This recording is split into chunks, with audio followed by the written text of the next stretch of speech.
starting from my right. Michael Savoy. Xochitl Leon. Jose Campos. Ariel Pay.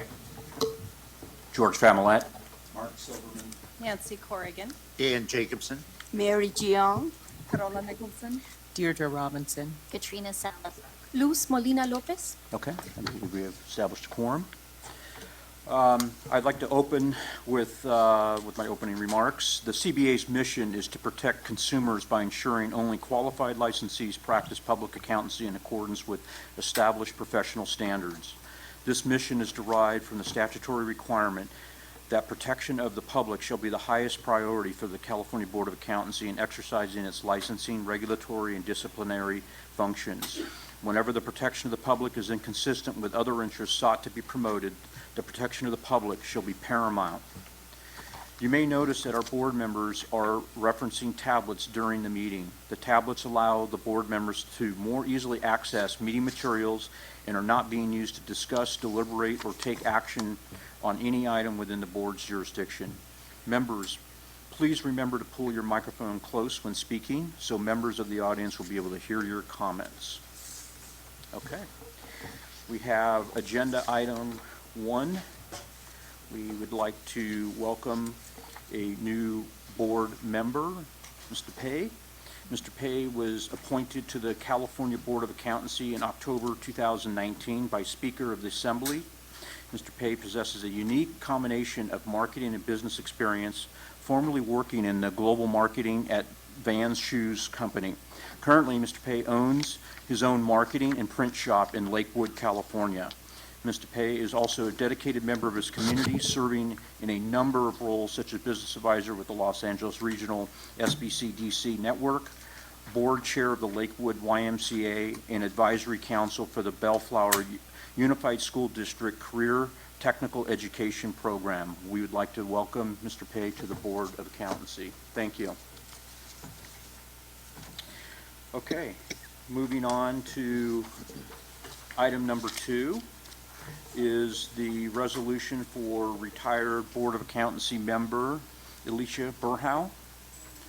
And I will read as follows. Whereas Alicia Burhow was appointed by the Speaker of the Assembly and she has faithfully served as a board member of the California Board of Accountancy from February 15, 2011 through October 10, 2019. And whereas she served as president in 2017, vice president in 2016, secretary treasurer in 2015, as a chair and member of the Strategic Planning Committee, Enforcement Program Oversight Committee, a member on the Committee on Professional Conduct and Legislative Committee, and the California Board of Accountancy member liaison to the Qualifications Committee. Whereas through her term of service at all times, Alicia Burhow gave fully of herself, her ideas, and acted forthrightly and conscientiously, always with the public interest and welfare in mind. And whereas she serves as the board chair for Community Action Partnership at Orange County Food Bank, vice chair for the Anaheim Workforce Investment Board, and is a member of the California Women's League and Women in Transportation, Orange County. Alicia Burhow is the Senior Vice President of Governmental Affairs at the Orange County Business Council, where she advocates on key policy initiatives, including workforce development, workforce housing, infrastructure, and economic development. Her colleagues wish to express her the high esteem and regard. Therefore, it be resolved, the members of the California Board of Accountancy express their heartfelt appreciation to Alicia Burhow for the outstanding contribution she made during her term of service on the California Board of Accountancy and to the consumers of California. Can I get a motion and resolution?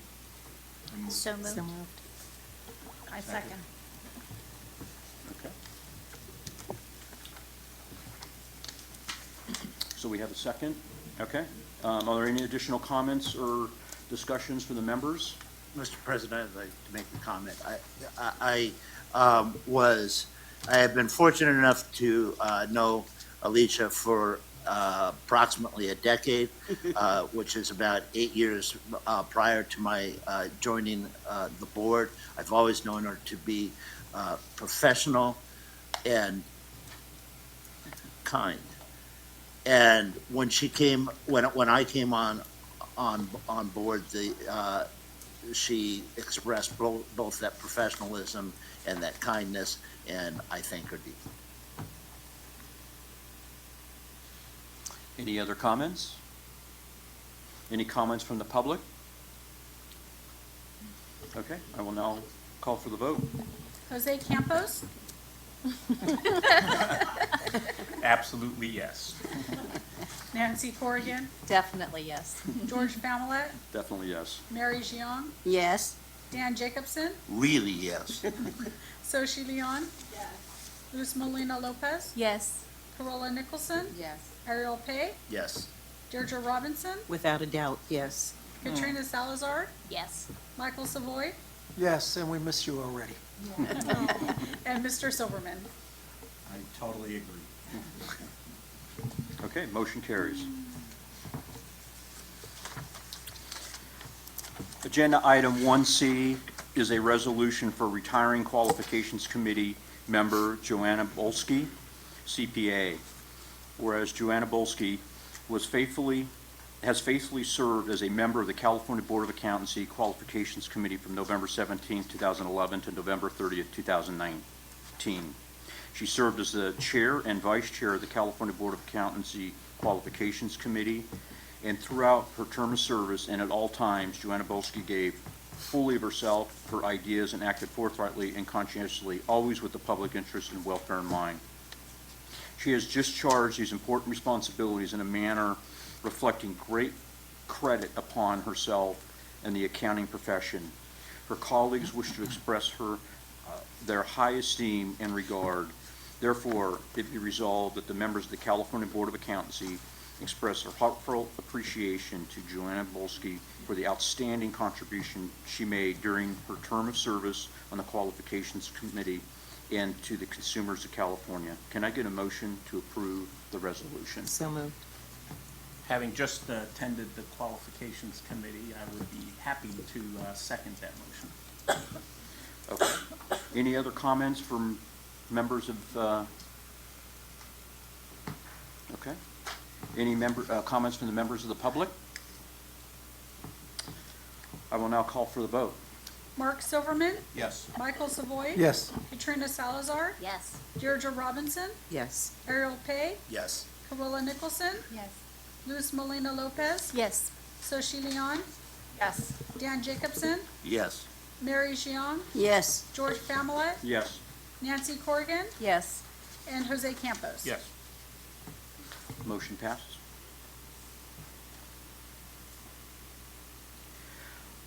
Item 1D is going to be deferred for a future meeting. The announcement of the California Board of Accountancy Leadership Award, again, will be deferred. Moving on to item 1E, the California Board of Accountancy Member Committee Interest Survey. The Committee Interest Survey will be used by the newly elected CBA President to appoint members to the Committee on Professional Conduct, the Enforcement Program Oversight Committee, Legislative Committee, and Mobility Stakeholder Group, as well as liaisons to the Qualification Committee, Peer Review Oversight Committee, and the Enforcement Advisory Committee. Attachment 2 is from the CBA Member Guidelines and Procedures Manual and provides detailed information regarding the CBA committees. The Qualifications Committee and the Enforcement Advisory Committee will have a northern and southern liaison. The Peer Review Oversight Committee will exclusively meet in Northern California in 2020 and will only have northern liaisons. Once you have reviewed the information, please fill out attachment 1 and return it to Ms. Reed by Monday, December 2nd, 2019. I guess I'll pause there. Any questions, comments? What was maybe I didn't catch it, that one of the committees will only meet in Northern California? Which one did you say? Okay. Thank you. Okay. Moving on to agenda item 1F. The NASBA committee appointments provides members with information regarding committee appointments with National Association of State Boards of Accountancy, or NASBA. The following California Board of Accountancy members were appointed or reappointed to NASBA committees. Nancy Corrigan was appointed to the Continuing Professional Education, or CPE, Committee. Katrina Salazar will continue to serve as the NASBA Board of Directors Pacific Regional Director. And Ms. Salazar will also continue to serve as the chairperson of the Bylaws Committee. I guess any questions or comments? And then item 1G is the Department of Consumer Affairs Director Report on Departmental Activities. This is a written report only, and I believe that is in your materials. Okay, with that, I will turn over the agenda, and we will hear the report of the Vice President, Mr. Silverman. Thank you, Mr. President. The first item is to recommend the following: the appointment of Thomas Gilbert, CPA, as Vice Chair, and the appointment of Doug Aguilera, CPA, as Chair of the Enforcement Advisory Committee. The EAC assists the CBA in an advisory capacity with enforcement activities. This includes reviewing closed investigation files, providing technical guidance on open investigations, and participating in investigative hearings. I've conferred with the CBA Executive Officer to verify that these individuals have met the appropriate requirements for license renewal and have demonstrated the skills and knowledge to serve in a leadership capacity on the EAC. Therefore, I recommend that Thomas Gilbert, CPA, be appointed as Vice Chair, effective January 1st, 2020 through December 31st, 2020. And I'll turn that back to President Famulot to ask for a motion. Okay, are there any additional comments from committee members? Okay, so then can we get a motion then? Make a motion to approve Tom Gilbert as outlined by Mr. Silverman. Have a second? Second. Okay, are there any additional comments or from committee members? Any comments from the public? I will now call for a vote. Jose Campos? Yes. Nancy Corrigan? Yes. George Family? Yes. Mary Jiang? Yes. Dan Jacobson? Yes. Soshi Leon? Yes. Luz Molina Lopez? Yes. Corolla Nicholson? Yes. Errol Pay? Yes. Deirdre Robinson? Yes. Katrina Salazar? Yes. Michael Savoy? Yes. And Mark Silverman. Yes. All right. Then I also recommend that Doug Aguilera, CPA, be appointed as Chair of the EAC effective January 1st, 2020 through December 31st, 2020. I'll turn it over to the President for a motion. Would any member like to make a motion? I move to approve his appointment. I will second that. Okay, any additional comments? I will now call for a vote. Mark Silverman? Yes. Michael Savoy? Yes. Katrina Salazar? Yes. Deirdre Robinson? Yes. Errol Pay? Yes. Corolla Nicholson? Yes. Luz Molina Lopez? Yes. Soshi Leon? Yes. Dan Jacobson? Yes. Mary Jiang? Yes. George Family? Yes. Nancy Corrigan? Yes. And Jose Campos? Yes. Motion passes. Okay, thank you, Mr. President. Next, we'll move on to the Qualifications Committee.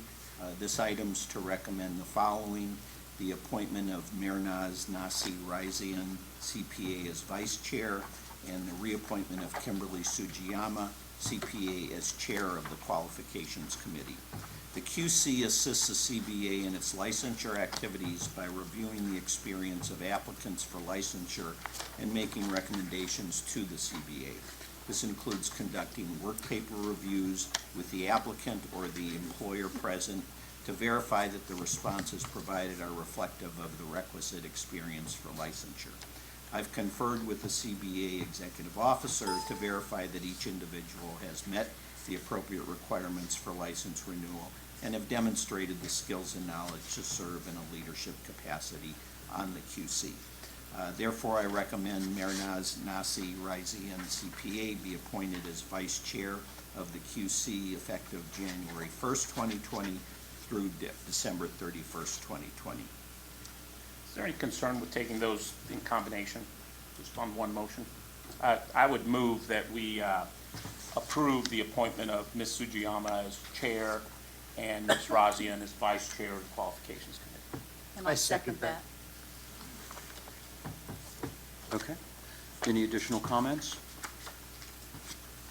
Any comments from the public? I will now call for the vote. Jose Campos? Yes.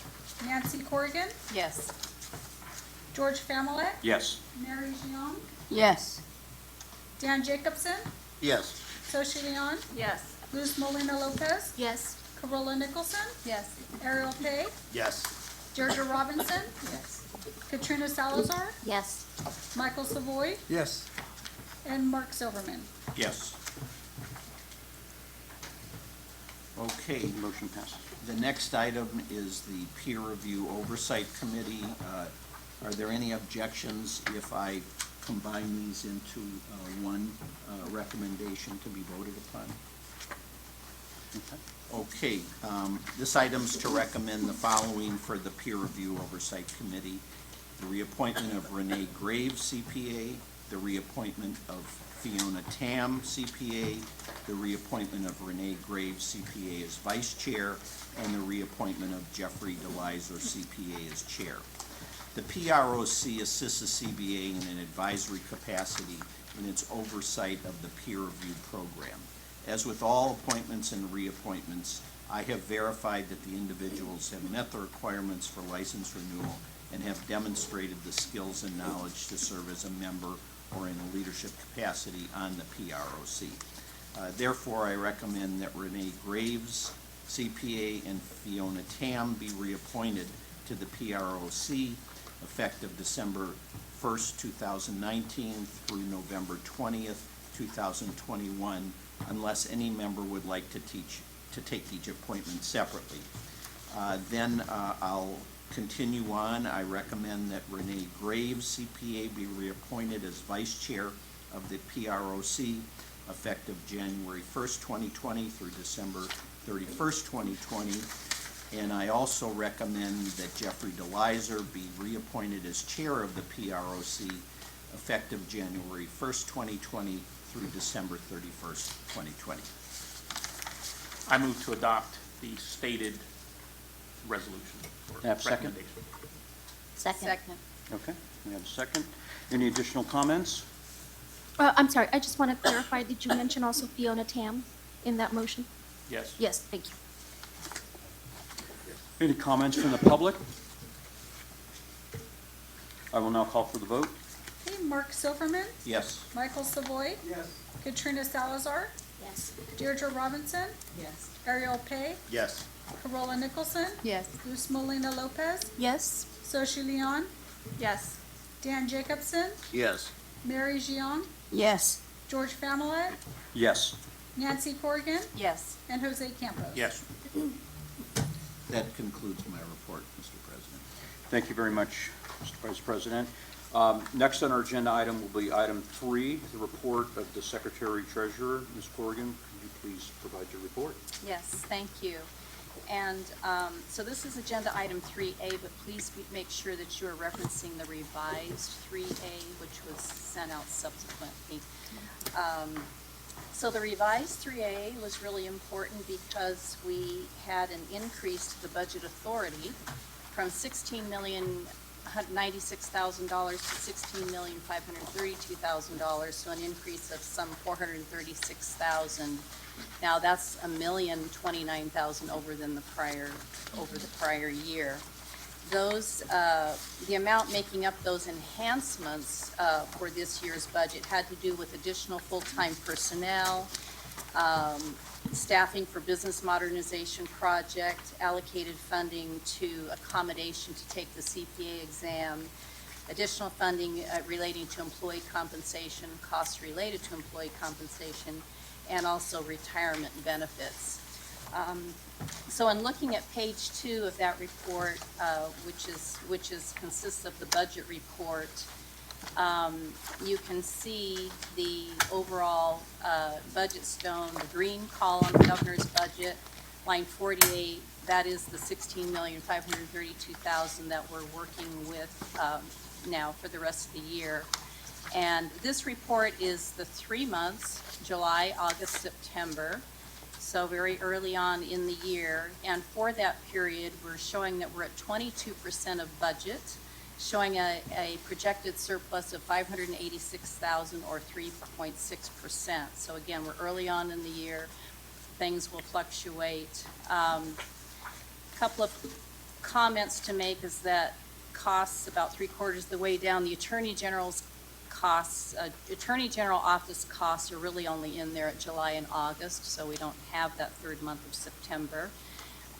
This budget does reflect the higher rates that you read about in my report, in your materials. So higher rates in force. More funding is being requested for the enforcement area, which is always a tough one to estimate as far as timing, when and how much. That's a tough one there. So there's nothing very fixed about enforcement, which makes it very difficult. Those first two, the leftmost yellow columns, which continue to represent 2017-18 and 18-19, are still preliminary, as the reconciliation with the fiscal system is ongoing, hopefully getting closer and closer, so we'll have something actual.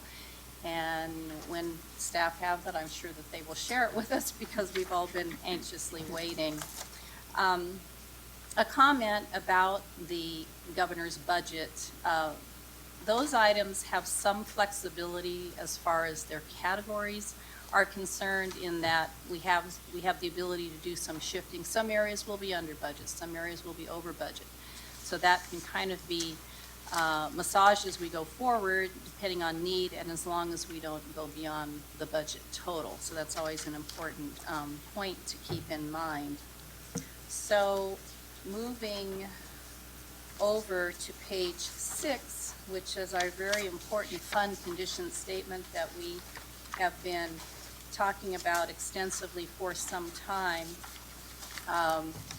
Our new license renewal fees and initial licensure fee increase to $250 effective January 1st is reflected in those budget items for the years going forward, 2019-20 and going forward. And that still places us for this coming year at only 12.8% months in reserves. That's something we're working hard on. Staff are working very diligently on. And remembering that when the final numbers for 2017-18 and 18-19, so those two prior years, when they are finalized, whatever that finalization is will roll into the year that we're into now. So let's hope that it doesn't affect it too negatively as far as driving that months in reserve down any further. So important to note there.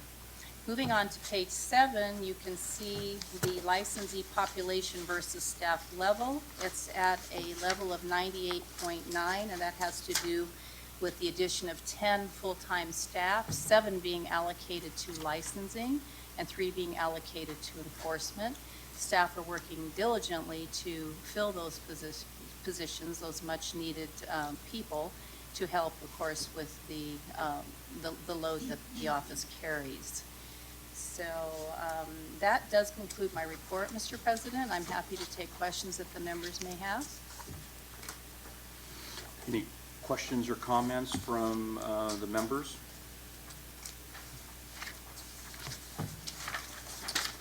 Okay. Having none, the next item then is item 4. We are going to hear the report from the executive officer, Ms. Bowers. Just one very brief update on staffing. I am continuing to seek a new secretary. That position was vacated by Ms. Keith based on her well-deserved promotion. So we were excited about that. When you call my office, you may hear a variety of staff answering the phone. We're utilizing internal resources to fill that void pending finding a permanent replacement. With that, it concludes my report on staffing, and I'll turn it back to President Pamela. Happy to answer any questions. Okay, any questions before moving on? Okay, agenda 4B. Ms. Pierce is going to discuss the possible action to update the executive officer's delegation of authority. Thank you. So the purpose of this agenda item is to request approval from the California Board of Accountancy to modify the executive officer's delegation of authority to provide the authority to initiate regulatory changes pursuant to California Code of Regulations, Section 100, changes without regulatory effect. The executive officer has the authority to act on behalf of the CBA for functions as detailed on the delegation of authority, which is signed annually by the CBA president following the election. The delegation presently provides the authorization to perform tasks primarily associated with the enforcement process and also the ability to make minor and non-substantive edits to CBA reports and meeting minutes. The CBA is being asked to add Section 100 changes or changes without regulatory effect to the delegation. Section 100 regulatory changes do not materially change any requirement, right, responsibility, or any other regulatory element of any regulation. Section 100 changes for the board have included the addition of the email address collection field on a form that was following a statutory amendment, and updating the board's mailing address on forms that are incorporated by regulation. By providing this authorization, staff can prepare the Section 100 changes and submit to the Office of Administrative Law for review and approval without waiting for a regularly scheduled board meeting. Regulatory changes that do not meet the Section 100 change criteria would continue to be presented to the board at their meetings, where they would require action to initiate a rulemaking. Staff recommend the CBA make a motion to approve the attached modified delegation of authority to approve the executive officer to initiate Section 100 changes to make changes without regulatory effect. And that concludes my presentation, and I'm happy to answer any questions. Okay. Any questions, comments? Yes, I'm going to, as we'll see in a moment, oppose this. And the reason for, I just wanted to mention the reason for my opposition at this point so we can move on. The Section 100 does indeed, as Ms. Pierce mentioned, talk about changes that do not have a regulatory effect. So if our executive officer is given the authority to make changes that do not have a regulatory effect, we are inherently delegating her the authority to decide what has a regulatory effect. I believe that that's a board function, and thus I'm going to oppose this. I hope this will make you feel better. OAL, first of all, she does check, or staff does check with legal first to see whether it meets the Section 100 criteria. But on top of that, it will not go through OAL. They will kick it back. They are the ones who ultimately determine whether it's a Section 100. So if OAL says no, and they're a tough nut to crack, they will send it back. So I understand your concern, but I hope that this addresses it. I appreciate that, and I did read that, and I still think that having the double hole protection is important, and that such things should start with us. I move to adopt the recommendation of approving the modified delegation of authority as it's laid out on page 2 of the memo. I second. Any additional comments? Okay, I will now call for a vote. Oh, excuse me, are there any comments from the public? Okay, now I'll call for a vote. Jose Campos? Yes. Nancy Corrigan? Yes. George Familet? Yes. Mary Jiang? Yes. Dan Jacobson? No. Soshi Leon? Yes. Luz Molina Lopez? Yes. Corolla Nicholson? Yes. Ariel Pay? Yes. Deirdre Robinson, Yes. Katrina Salazar, Yes. Michael Savoy, Yes. and Mark Silverman. Yes. Okay, motion carries. Next agenda item is 4C. Mr. Hanson is going to discuss the information technology audit.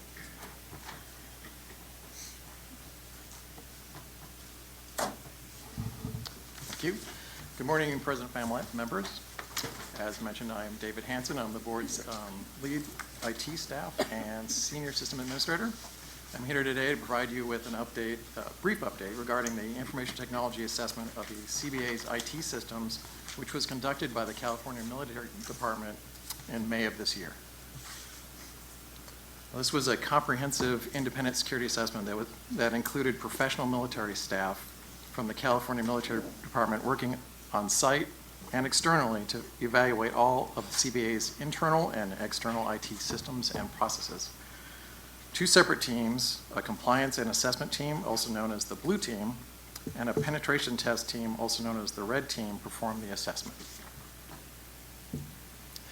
The blue team was primarily focused on assessing the CBA's network defenses and evaluating our compliance with state information security office policies and federal and industry security standards. This included conducting a comprehensive vulnerability assessment of all of the CBA's servers, PCs, and our public website. In addition to firewall rule analysis and simulated phishing campaign and other security tests. The red team represented a group of threat actors or hackers who utilized various tools and techniques that have been used in successful real-world network compromises. Their primary focus was an attempt to target the CBA's network for possible network compromise and data theft. They worked both from within the CBA's network and externally from the internet. While the results of this independent security assessment are sensitive and confidential, I am pleased to report the CBA received a high security rating, with significant improvements made over our 2016 independent security assessment. The CBA's overall performance and rating in the assessment was characterized by both California Military Department staff and Department of Consumer Affairs staff as being great. The assessment teams did identify some minor issues, with the blue team's issues mainly related to PC and printer configuration management. As the red team was unsuccessful in their attempt to compromise the CBA's network, with their attempts being quickly detected and identified. At one point, a member of the red team expressed to us their frustration at their inability to compromise our systems, which of course we took as a compliment. While the planning and preparation for this independent security assessment was taxing, it was a very valuable exercise that provided us with an independent validation of our IT operations. And while we are pleased with our rating and performance in this assessment, we realize that IT security is constantly evolving and that there are threats that organizations of all sizes face. We are committed to maintaining a high security rating and enhancing our methods and procedures to use to secure our IT infrastructure and data. The CBA, along with the rest of DCA, will be subject to annual independent security assessments for the next few years. The date has not been set for our 2020 independent security assessment. This concludes my brief presentation. I hope you found the information regarding our assessment informative, and I'm happy to answer any questions you have regarding this material or any of the information about the IT operations here at the CBA. Okay. Any questions? Just a quick question. Did this include the credit card payment system that we rolled out? It did not. That's a DCA system. DCA was independently, they were assessed independently. Actually, all the boards, all the bureaus were done separately.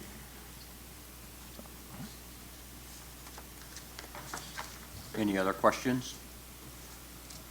Okay, thank you very much. Hang on, just, I think Deanne had a question. I just wanted to thank Dave and his IT staff, Dave Hanson, Rich Andrus, and Manny Estacio, Alan Taylor. Those are the four people who kind of work together, and we have a new staff member working on our website. But those four staff really put in a lot of time, a lot of effort to make this IT assessment go smoothly. I'll say go smoothly. Dave was actually the one working with them, but they continually do a great job day in and day out, and I think we're really fortunate to have that group of staff on our board. So Thank you. I appreciate all your work on this. Thank you. Sounds like a great result. Ms. Lowen's question's a good one, since we've just rolled out this credit card payment process. Obviously, DCA handles other stuff on behalf of the board. What's the mechanism for us to get similar outputs of what the results of their audit was?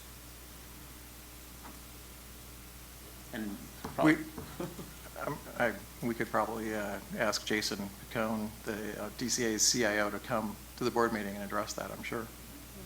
either that or as part of the DCA's report when they do come to here. I mean, either way, it doesn't have to be the IT person, but clearly if there are issues, it'd probably be better if the IT person was here. Unfortunately, they don't share, they don't share their results with us. and- Understood.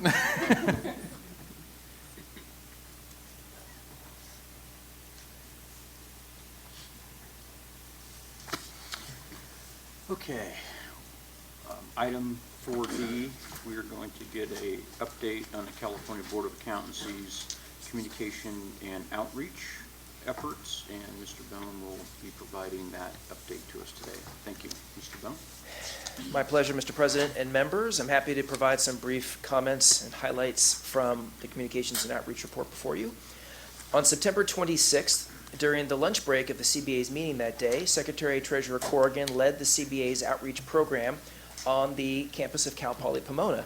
Following that lunchtime portion of the program, staff met one-on-one with students to answer their questions about their academic progress towards licensure. In total, some 200 students we were able to connect with that day. Our hosts at Cal Poly Pomona were thrilled with this event, and earlier this month, we confirmed a date for another outreach event next year to be held the evening of Tuesday, October 6th, 2020. Speaking of future events, on December 6th, CBA member Salazar will speak at Cal CPA's From Community College to CPA event here locally at American River College. This event will focus on the qualifications to sit for the CPA exam. Next year, on January 30th, Ms. Corrigan will represent the CBA at Cal CPA's Student Professional Issues Update, which will be held on the campus of San Francisco State University. In addition, we've been invited to another Cal CPA Community College event at Pasadena City College, and that will be held on May 8th. Switching gears a bit, as the members know, Governor Newsom approved Assembly Bill 1521, the CBA's sunset bill, for which we're very, very pleased that he did so. Staff are now implementing a communications and outreach plan to make our licensees aware of this bill and how it affects them. The plan includes internet-based communications through social media, the CBA's website, and email. Further, Cal CPA has been sharing our messages with their members, and we are sending a letter to all licensees to make them aware. This concludes my remarks, Mr. President. I'm happy to answer any questions. Okay, thank you, Mr. Bone. Any comments or questions from the board? No. Thank you very much for your report. On the agenda, heading to item 5, both our Enforcement Advisory Committee and Qualifications Committee chairs are not here yet because we're running a little ahead of schedule, and we do not, my understanding is we do not have a report from the Peer Oversight. And so we're going to skip to item 6 and hear the report of the Enforcement Chief, Mr. Franzella.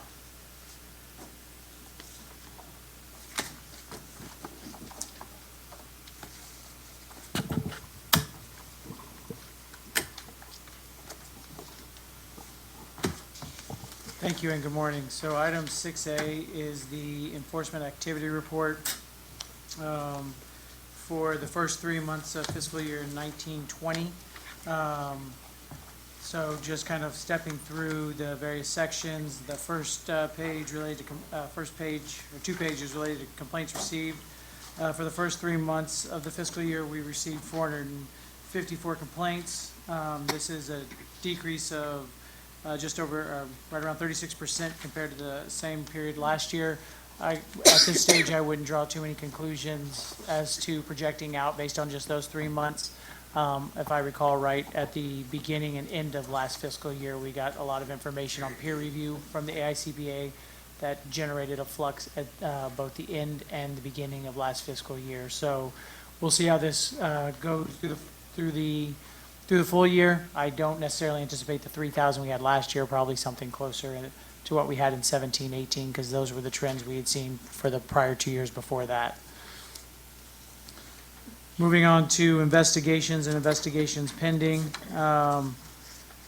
For the first 3 months of the fiscal year, the average days to close was 80 days, which is a 37% decrease compared to the prior year. The Enforcement Division has closed 139 more cases than were assigned for investigation. We've closed 593 cases so far this year, with 90% closed in the first 6 months and 99% closed within the year, within 1 year. On page 4 of your report, members will note the enforcement ended the first 3 months with 405 cases pending. And we've obviously continued to have a big focus on the 24-month and older, as well as anything over the 18-month time period that starts to feed into that 24 months. And we presently have 10 cases over 24 months and a total of 8 cases over the 18-month window. Moving on to discipline, which is on page 6, starting on page 6 of your report.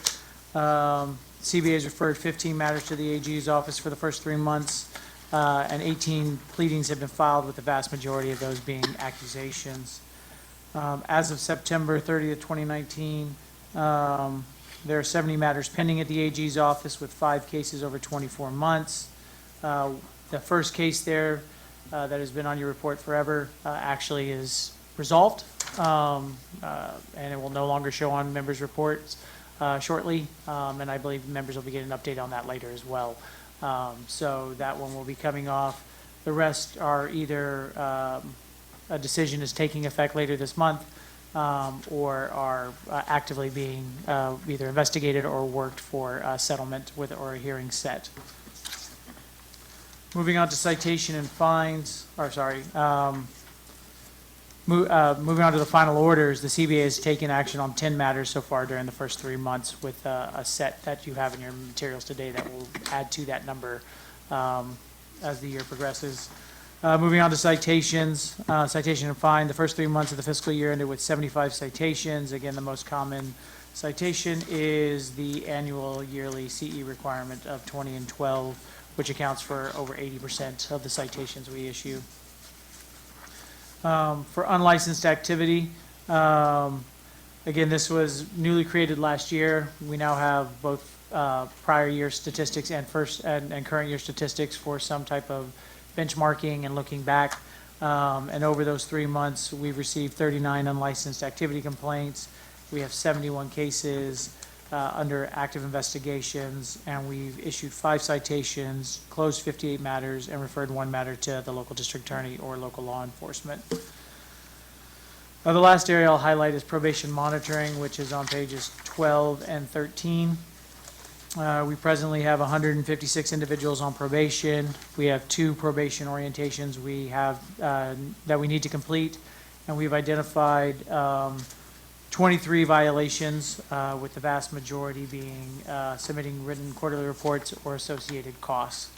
That concludes my report, and I'll turn it back over to President Pamela, and I'll be happy to answer the questions to the best of my ability. Thank you, Mr. Pranzella. Any questions for the enforcement chief? Okay, well, Mr. Pranzella, if you could actually, don't mind, we're going to move our agenda around and go ahead and skip to agenda item 10 and do the report of the licensing chief. Yeah, thank you. So the licensing activity report is 10A. I'm going to keep this really brief. We are currently looking for a licensing chief and in the recruitment process for that. So we have a couple of outreach events scheduled coming up, one in December and another in January, and we're working with staff to identify staff to go down and assist with the member and do some transcript review and answer certain questions. Cumulatively, we've received just over 16,000 applications for the year, or for the first 3 months, with over half of those being a renewal. We The one item I'd like to highlight, because it has an asterisk to it, is on page 5 for members, and it relates to license renewal statistics. Continuing education audits, we haven't done those audits yet, but we anticipate catching up on those prior to the next licensing activity report and sending out audits that make up both this 3 months that make up this report, but also the subsequent months that would encompass your next report. So you'll start seeing, that won't be 0 next time. But we had to reprioritize some activities these past few months, so we hadn't got those audits out yet. As for the attachment, it's the CPA exam performance summary that we received from NASBA for the 2019 quarter 3. It includes both California-specific as well as overall statistics nationally. With that, I turn it back over to President Familott and do my best to answer any questions you may have. Okay, thank you, Mr. Franzella. Any questions for our acting licensing chief? I have a question. Would this audits, would it take, if we start requesting proof of CPE completion, wouldn't that reduce the workload quite a bit? Do you mean at the time they renew? Correct. Not necessarily. Let me take that back. I don't really have a good answer to that. We ask them to, as you know, you list out all your CE and we do verification of that. And then we go back and then we request the documentation after the fact for a select group. If we had hundreds of certificates on top of what we're already looking at, I'm not sure that would reduce the workload. So unless the board directs staff otherwise, the selected audit process where we select I want to say it's around 75 to 100 applications we receive in a month to kind of spot test it out. Unless the board directs us otherwise, I would suggest we stay at that process. Quick question to further this point. So how many are selected for audit? I want to Is say. it on a monthly basis, sorry, based on how many come in? Yeah, no, we have a set number, I want to say, regardless of the volume. We get anywhere between about 1,800 to 3,000 applications for renewal each month, and then there's some subset of that are retired and another subset of that are inactive. And so we whittle that down, and anybody who had any deficiencies usually are required to submit certificates of completion when we identified them at that stage. So that whittles that population down more. I want to say we select between 75 and 100 individuals each month, and then perform a compliance check on that group. Generally, everybody's in compliance. It has a relatively low failure rate's the wrong term, but where they're not complying or where there's a discrepancy, oftentimes they're correctable. There's very few that actually end up in the enforcement division as a result of some significant issue. So right now that number seems to be good. I would suspect that the process will change considerably as we move through BISMOD, and there's more opportunities for individuals to submit certificates of completion online, have CE providers reconcile certain CE that they've completed. So I can see this becoming much more automated and probably much more accountable going forward with the business modernization program. And the catch-up that has to happen is for the past 3 months? Yes, we'll go through and we'll do one larger catch-up. And we'll look at them based on the months, because we can go back into our system and say whatever month, the July and then the August and September. So we don't just lump it all into one month. We spread it out based on when they renewed. Thank you.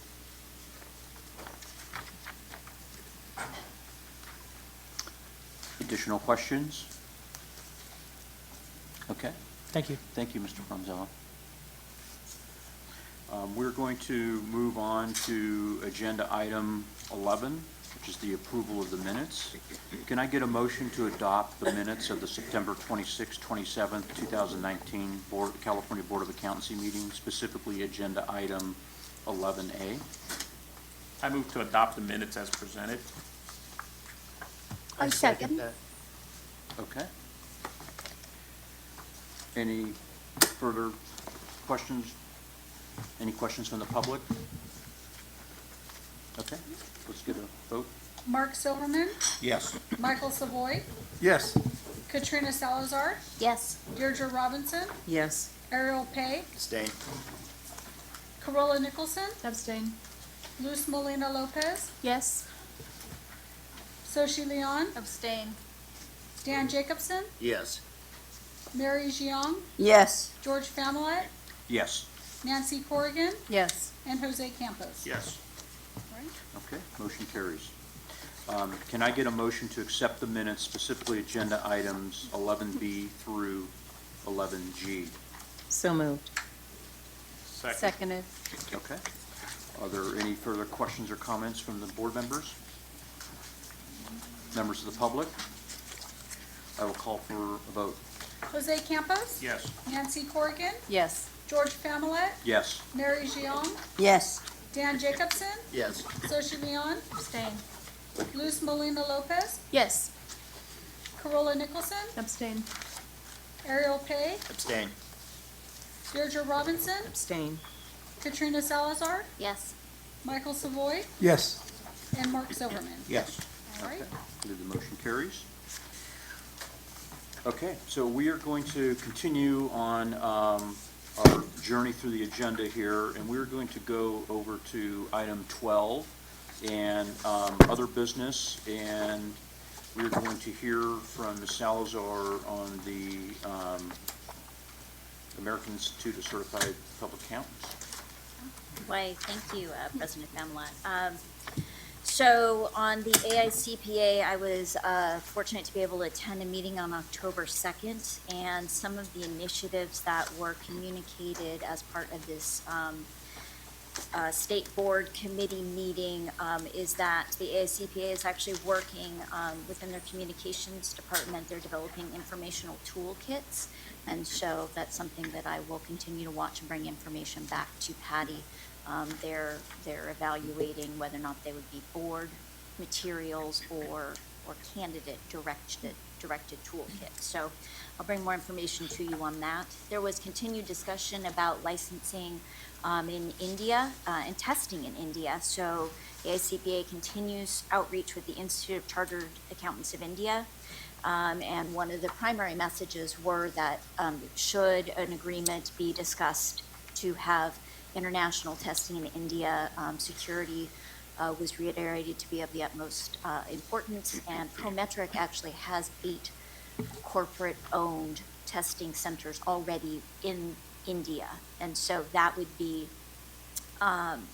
where testing would actually happen. So just a reminder that Prometric is the company that is the testing center domestically as well as internationally for our CPA exam, which is a national-based exam. So that I thought was of interest, so I would continue to watch for developments. There was discussion about continuous testing. Our board is already making movements towards that goal in 2020, and so there's continued discussion to just be aware of how, as all jurisdictions and all states within the U.S. move forward, you know, is everybody able to do it at the same time, and what will the impact be? There was a one-time release of extra exam items made available to the public, and that happened last month in October 2019.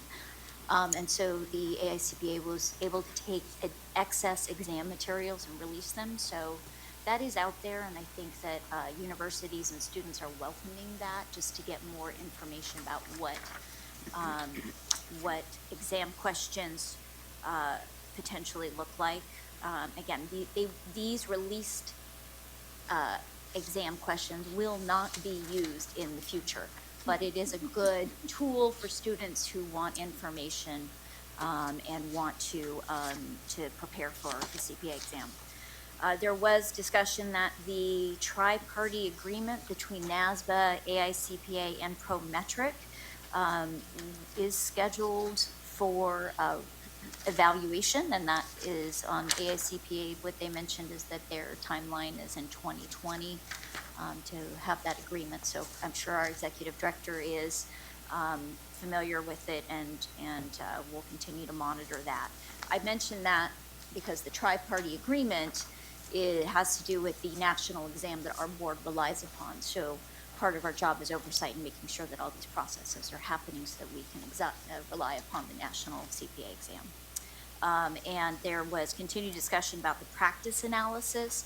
You may recall that the AICPA periodically does an analysis of what CPA licensees do in the first few years of work. And the results of that, it has been significant effort. There's been outreach. They have, they specifically had representation from folks from California. They've done focus groups at different stakeholder levels. And there will be additional information about the results of that analysis at the end of December 2019. So look forward to that. And I thought that would be very important and something our board should be looking towards. The next meeting will be scheduled January 23rd, and I'm pleased to mention it will be via Zoom, so that is an electronic meeting format, so no out-of-state travel request for the January 23rd is required. With that, that concludes my report on the State Board Committee. Unless there are any questions, then I can move on. Okay. Any questions? If not, please proceed. NASBA. So item B is the National Association of State Boards of Accountancy. What I would mention is that as the Pacific Regional Director, I am on the NASBA Board of Directors. And so there were votes at the October meeting, which I attended. It was immediately preceding the annual meeting. And there was movement with a mutual recognition agreement with South Africa. So again, there continue to be international agreements which govern recognition and reciprocity. And so should our state wish to honor that, we would need to then take it up and have a vote. So this is done at a national level, and then every state has to then decide if they wish to honor a recognition agreement. But the beauty of it is the work is done to ensure that there's protection for it's essentially international mobility in some regards. That's kind of a shorthand way to think about it, and to protect the consumers in this, within our state accordingly. The other thing I would mention is that the CPA standards, the statement of standards, which was issued in May and had a comment period through August. There were revisions in that. They were relatively minor, although there were some revisions in the final draft that was approved. That is a joint project by AICPA and NASBA. So NASBA voted to move that forward. One of the revisions that came through the comment period has to do with the adaptive learning programs, which how they are determining the amount of credit. And I believe our board moved on nano and blended, but not adaptive learning, if I recall correctly. Deanne? Because that was just an exposure draft, right? It is just an exposure draft. Yeah, So. I think we indicated that the board was supportive of it, and once it got finalized, we bring it back to the board so they could actually decide if they wanted to formally adopt it into regulation. And so that is where the adaptive technology portion had some revisions to it, which I thought was interesting. UAA model rules continue to be evaluated, and that process continues to move forward. So again, there's a lot of things happening, which may at some point become future agenda items for this board. And with that, I did also attend the annual meeting, but Nancy Corrigan was also there, as well as Dominic Franzella, so I would be happy to defer some of the commentary on that to them for their feedback on that event. Okay, feel free to. Thank you, yes. And that meeting was just posted on the website, the various videos, so anybody interested in watching that, at least it came to me, I believe it was yesterday, so if you want to see that, it's 112th annual meeting. So naturally, significant topics were emerging technology, data analytics, and the CPA evolutionary process. Just literally every topic, every presenter, of course, touched on that significantly. And future of education, examination, and how to adapt that into the practice of public accountancy. So some of the other topics were globalization of the profession and how to best accommodate this, the future of financial reporting, audit quality, education in support of global standards, uniformity between states, the mobility issue, CPE reciprocity, consistent ethics adopting the code of professional conduct throughout the various states, because we still have a variety of practices going on amongst the states in connection with these various topics. Enhancing awareness of CPA and the profession of choice, as the profession of choice. Licensee candidate monitoring and discussion, which you will see in Ms. Bauer's monthly report, the pipeline trends of candidates entering, the educational process and then entering the profession and monitoring those levels. A task force of NASBA and the AICPA discussed the 150-hour requirement and determined that that still makes a lot of sense, even though analysis of the curriculum may be necessary given these many changes that are tending to occur.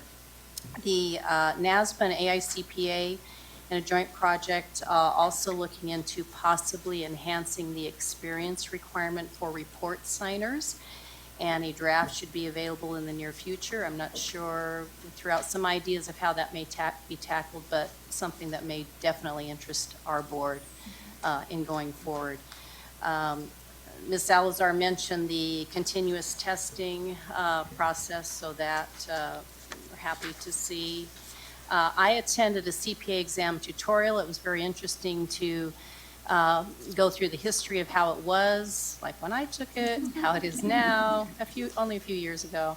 The content, the skills tested, the science as to how the exam goes together. Very interesting. And how data analytics and technology will be incorporated into the exam in the year 2021. So this is all in the very beginning stages, how to eliminate, how to shrink the exam, how to make the exam cover what is necessary. Those are huge, huge questions, so in infancy. Ms. Salazar mentioned the international signing, and by the end of December, that will be presented to the various states for adoption, so we should be seeing that soon. Diversity in the profession, approximately 44% of accounting student enrollees are ethnically diverse. 42% of all graduates are ethnically diverse. However, approximately 30% or so represent an ethnically diverse hire rate. So still some evening out that needs to happen there in that area. As a part of that meeting, I represented California for the annual business meeting, and I voted on behalf of the 2019-20 board officers and directors, and also for bylaw amendment section 7.1.7. That section has to do with, it prescribes minimum qualifications for election as members and alternates on the nominating committee. So I was able to represent us in those regards. And that's the result of my report. Mr. Franzel, anything to add? I have a quick question for Ms. Corrigan. I'm sorry, the numbers that you gave for the diversity, was that nationwide? I'm assuming that it must be because it was conducted at a national level, so yes. Thank you. Okay. So I have another question, just the whole international piece caught my attention. Yes. With India, Mike. testing, and my microphone. All right.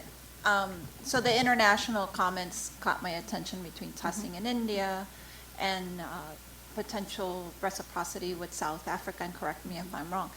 But my question is, do we have any does the state of California, do we have any reciprocity with any international, any countries outside? So the answer is yes, and I will defer to Patty if you want to delineate those. But I will say it is a continuous process. They're called MRAs, mutual recognition agreements, and they have terms and periods, and they expire and they get renewed. And so it's always an ongoing process at the international level, and Patty details. Absolutely. So NASBA has a group, it's called the IQAB group, IQAB. And what that committee does is it looks at the requirements for licensure in the foreign country that has expressed interest in entering into a reciprocity agreement. It compares the requirements of that country to U.S. Requirements to make sure that they are equivalent in areas of education, experience, things of that nature. Once they go through that process, they'll identify any differences between U.S. and that country, and then they identify those and enter into that mutual recognition agreement. The agreement is individuals coming from that country would have an expedited process for licensure here, and then in return, licensees from the U.S. would have an expedited process for obtaining licensure there.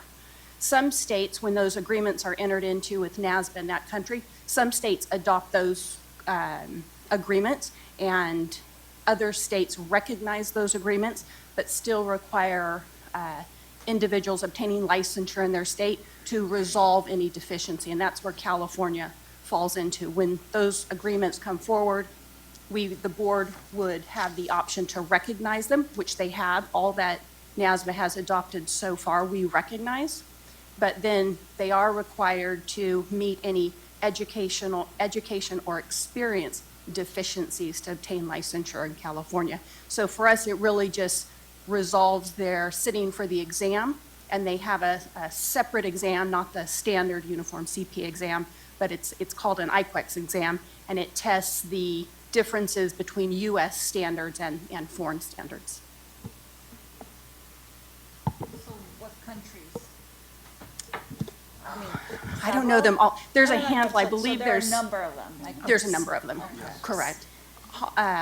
Mexico, Hong Kong, Canada, Mexico, Hong Kong, Scotland, and Australia. Wales, Australia. Okay, wow. There's a list on the NASBA website that has the list of actual current recognition agreements, and then Patty could, if you have a question about them, clarify. But our closest neighbors to the north and south, I believe, are covered and recognized through MRAs that are recognized by our board. And we maintain that list on our website as well, so I could certainly get that list to you. Well, thank you. I mean, I'm just thinking, with globalization, where we are, the need for having to have a talent workforce, how much are we leaning into international talent? So that's the background to all these questions. Thank you. One clarifier on that. I mean, we used the word mobility a little bit ago with respect to this reference. And right now, my understanding is we do not recognize a CPA or whatever the equivalent is from a international firm as part of mobility. There would have to be a specific licensure process in California to have your license.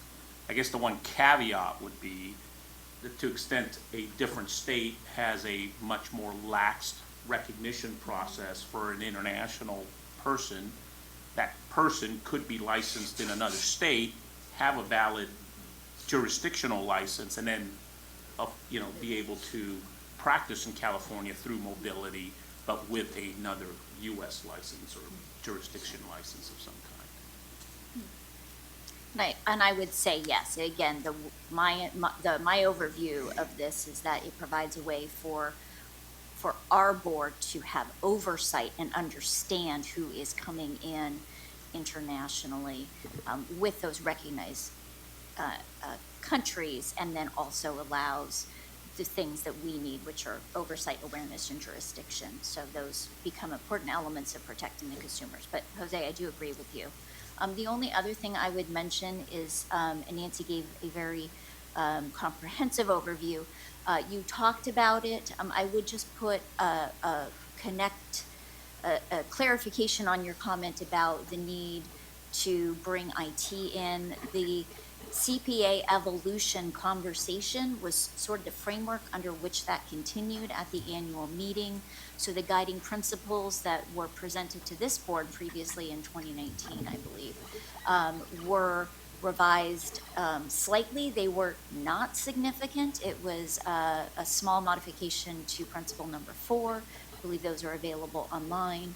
But I would just mention that the CPA evolution continues, and there was a presentation of a model that at its heart, although nothing is decided, NASBA and AICPA are continuing to move this forward, does recognize that the core of our profession does involve 4 parts, which are accounting, audit, tax, and technology, and that people are specializing.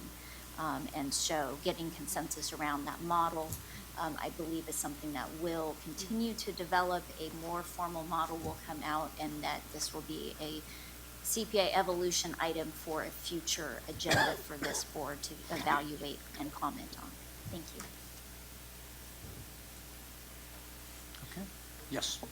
Either one of you two, was there further discussion at the NASBA meeting regarding firm mobility? Because they were pushing that pretty hard, right? Having just got over individual mobility, I know we weren't going to enter into that discussion for a while, but I know NASBA was pushing it. There was I believe, a graphic which showed where everybody was, sort of within the NASBA, within the various jurisdictions where everybody's boards were currently, but it was not, I did not feel a focus. And the overall response that I'm hearing from the head of NASBA is that they support the state decision, whether or not it is for mobility or not for mobility. So that is the ongoing conversation. Okay. Thank you. Just to levels, Sorry, I just wanted to ask a little bit more about evolution, if I have the time. Ms. Salazar, I do recall attending the annual meeting last year, and there was a lot of pushback to the notion of creating another license for that specialized group. Do you feel that pushback was a bit less? Are people starting to sort of There is feel better no about it? movement. There is still one CPA license. The one thing that was heard loud and clear was that people hated this idea of different licenses and different pathways. Maybe pathways is the wrong word. And so there was a continued commitment at this meeting to acknowledge we heard what happened a year ago. We heard all the stakeholders' input, and this conversation is really about a single license. A CPA is a CPA is a CPA. But the ultimate overarching discussion is there is so many varieties of practice. We have people in different areas. You might have a tax partner or an audit partner.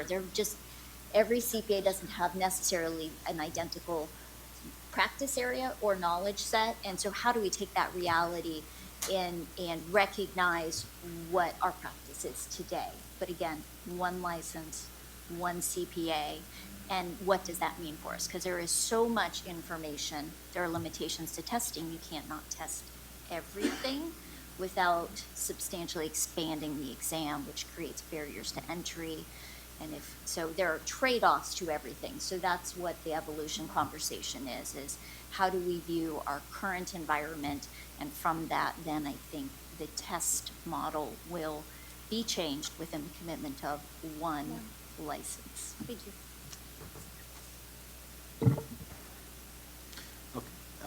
Just to level set, so I think we are now on correct me if I'm wrong, on item 12B, 2B, the bylaw committee report. Ms. Corrigan handled that admirably, and Okay, so I we thank got- her very so much. we're- But and we the covered the revisions were diversity? approved, and she did vote on it. The process is that the committee does an annual review of bylaws. So I was nominated as the chair in next year. So if this board or this body or staff have any recommendations for Edison NASBA bylaw, I take input from all stakeholders. Thank you.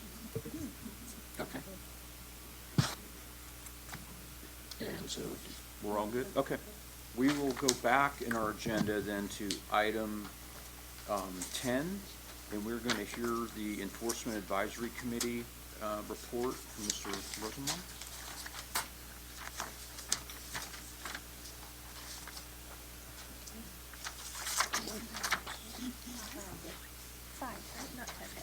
Five, I'm sorry. Thank you.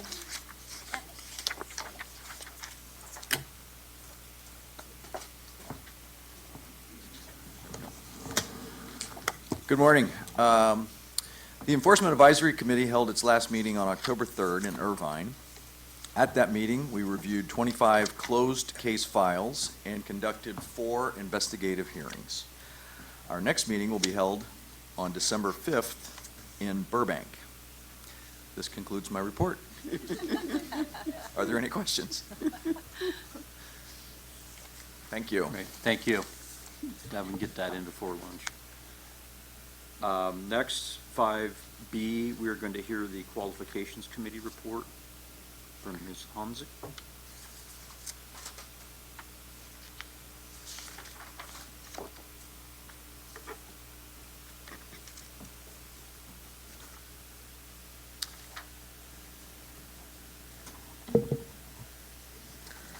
Good afternoon, members. I am Angela Honzik, Vice Chair of the Qualifications Committee, and I'm pleased to be here with you today. The Qualifications Committee met on October 23rd, 2019 at the CBA office in Sacramento. There was also a subcommittee meeting held on October 16th, 2019 in North Hollywood. At these meetings, there were a total of 8 Section 69 interviews and 1 personal appearance. 6 were recommended for approval for a CPA license, and 2 were deferred. The Qualification Committee's next meeting will take place on January 22nd, 2020 in Southern California. That concludes my report. I will turn it back over to the President. Thank you very much. Questions? Okay. Great, thank you. We're going to, Does the agenda call for approval of the Qualification Committee meeting dates? I'd probably just add to her report, I happened to attend the Qualifications Committee that was just held, and group did a great job. We honored a resolution for Ms. Bolsky earlier today. So she attended her last meeting of the committee there. I happened to sit in on some of the presentations or processes that occurred just to see the committee work in action. There was also some quality control reviews that occurred on some of the CPA licensure files that I got the honor to participate in, in the process. But, great work that the committee's doing. But I know that they approved some dates that you probably need to get approved. Yes. yes, we do need to approve. So would a member like to make a motion for the Qualification Committee meeting dates? I would move approval for the presented Qualification Committee meeting dates. Second. Any additional comments from the board? Any additional comments from the public? Now public vote. Okay, Mark Silverman, Yes. Michael Savoy, Yes. Katrina Salazar, Yes. Deirdre Robinson, Yes. Ariel Kay, Yes. Paula Nicholson, Yes. Luz Molina Lopez, Yes. Soshi Leon, Yes. Dan Jacobson, Yes. Mary Jiang, Yes. George Familet, Yes. Nancy Corrigan, Yes. and Jose Campos. Yes. Okay, motion carries. Thank you. We are going to head back on our agenda to item 13. And we're going to hear the report of the Mobility Stakeholder Group Chair, Mr. Campos. Thank you. Item 13A2 was discussion and possible action to initiate rulemaking to amend Title 16, California Code of Regulations, Section 19, Practice Privilege Form for Individuals. And as part of legislation that made the mobility program permanent, language was included to allow for the CBA, through a majority vote, to require licensees from a state to provide notification and fee prior to practicing. The CBA would require this in instances where it determines that allowing licensees from a particular state to practice in California prior to notification would violate its duties to protect the public. Staff developed the form and associated language, which is included in this award material. Staff noted that an additional option to the safe harbor section of the proposed form should be added to allow for an option of other. Break it. To allow for an option of other if none of the other boxes apply. and require individuals checking the other box to provide a written explanation. Also, staff noted that while a fee is required, one is not included in this rulemaking activity, as prior to establishing the fee analysis being secured will need to occur. Staff will include some instructive information with the form that explains that a fee will be required. The MSG recommends that the CBA approve the amended regulatory text and form incorporated by reference in Title 16, California Code of Regulations, Section 19, with the inclusion of another option of other in Section C, Safe Harbor. Direct staff to submit the text to the Director of the Department of Consumer Affairs and the Business, Consumer Services, and Housing Agency for review, and if no adverse comments are received, authorize the executive officer to take all steps necessary to initiate the rulemaking process, make any non-substantive changes to the package, and set the matter for hearing. Mr. Ramont? Would,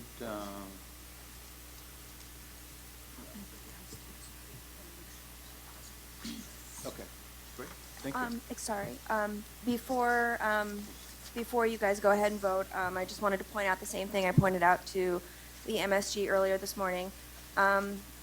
There was some discussion about on Section D of the form that says, that refers to an employee, and a couple of members of the committee said that typically employees aren't considered, or partners aren't considered employees, and they wanted to know whether that this would apply to partners as well.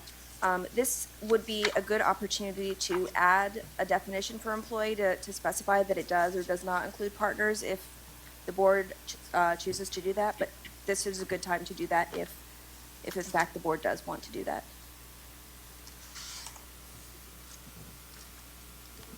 We talked about the topic, and there were reasons, stated during the meeting about this is exactly the language that came out of the law itself, and so we're repeating it. Understood the point, but didn't see a pressing need to deal with it now. Yes. And I believe the direction of staff was to include clarification in the cover letter or the attachments that we've got with these materials. And I think the advice there is to be cautious about that. You're not trying to create, additional regulation outside of the regulations, right? And so we'll just have to handle it as it goes. Okay, yeah, I just wanted to make sure that it was clear that it would be less defensible if it was not included as part of the form.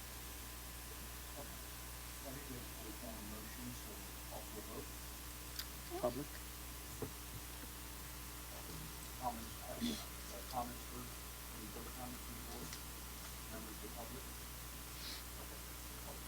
Jose Campos? Yes. Nancy Corrigan? Yes. George Familet? Yes. Mary Jiang? Yes. Dan Jacobson? Yes. Soshi Leon? Yes. Luz Molina Lopez? Corolla Nicholson? Yes. Ariel Pay? Yes. Deirdre Robinson? Yes. Katrina Salazar? Yes. Michael Savoy? Yes. And Mark Silverman. Abstain. Okay, motion carries. Next topic was 13A3, update and possible action regarding the CBA directed plan related to the ongoing determinations of states' substantial equivalency to enforcement best practices and disciplinary disclosures. Staff provided an update on the MSG developed and CBA directed plan related to performing ongoing oversight and determinations of states' substantial equivalency as to enforcement best practices and disciplinary disclosures. The staff noted that it continues to monitor legislation in other states to assess whether there are any impacts. Additionally, staff noted that it completed its review of disciplinary flags on either other states' websites or through CPA Verify. Staff found all states to be in compliance with the exception of two, the Commonwealth of the Northern Mariana Islands and Virgin Islands. Staff have been in contact with NASBA related to this and will report back to the CBA and MSG at future meetings. Staff provided highlights on the other areas associated with the ongoing areas as well. There was no specific action on this item. And then finally, item 13A4, the mobility activity report. Staff provided statistical information included in the report. The MAR covers the calendar year stats, statistics, and includes 9 months of statistical information through September 30th of 2019. And again, there was no action on that item, and that concludes our MSG report. Thank you, Mr. Campos. Moving on, we are going to hear the report on the Committee on Professional Conduct, and Mr. Jacobson, the chair, will be providing that report. Thank you, Mr. President. So this morning, the Committee on Professional Conduct met, and I promptly forgot to ask for a roll call.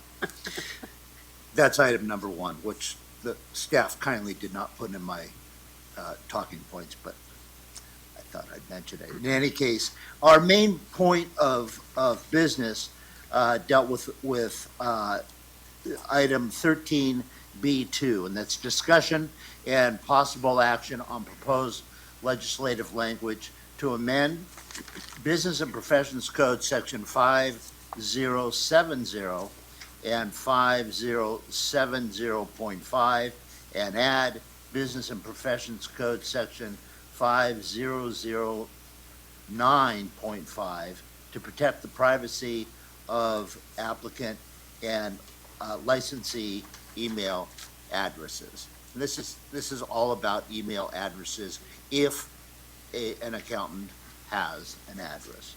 The purpose of the item was to provide the board an opportunity to consider and approve a legislative proposal that adds Business and Professions Code Section 5009.5 to the Accountancy Act to ensure all email addresses provided to the board are not subject to public disclosure, and delete the existing email confidentiality provisions in Business and Professions Code sections 5070 and 5070.5, since they would no longer be necessary.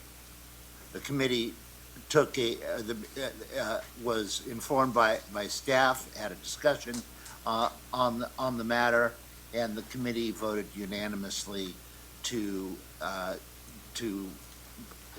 accept this and to make a motion to the board for its approval. This is a fully formed motion, so a second is not needed, but I am available to answer questions should you have any. Any questions from the board members? Okay, any questions from the public? Okay, let's have a vote. Mark Silverman, Yes. Michael Savoy, Yes. Katrina Salazar, Yes. Deirdre Robinson, Yes. Ariel Pay, Yes. Carola Nicholson, Yes. Luz Molina Lopez, Yes. Soshi Leon, Yes. Dan Jacobson, Yes. Mary Jiang, Yes. George Pamela, Yes. Nancy Corrigan, Yes. and Jose Campos. All right. Mr. President, that concludes my report. Thank you very much. Moving on our agenda, we're going to go to item C, the Enforcement Program Oversight Committee report, and Ms. Kerrigan, the chair, will be providing that report to us. Thank you, Mr. President. Yes, for agenda item 8C2, discussion and possible action regarding revision to the petition form. We had a presentation from enforcement staff providing an overview of a couple of items in the paper. One, the petition form cover letter has been updated with information for petitioners to complete the petition form with the most accurate information. Petition form boxes and sections were added for the petitioner to select all applicable petition requests and to write a narrative explanation where necessary. And the California Board of Accountancy Petition Hearings Manual has been added as an informative attachment to the petition form. This did not require, it was not an action item, just requested recommendations and suggestions from committee members.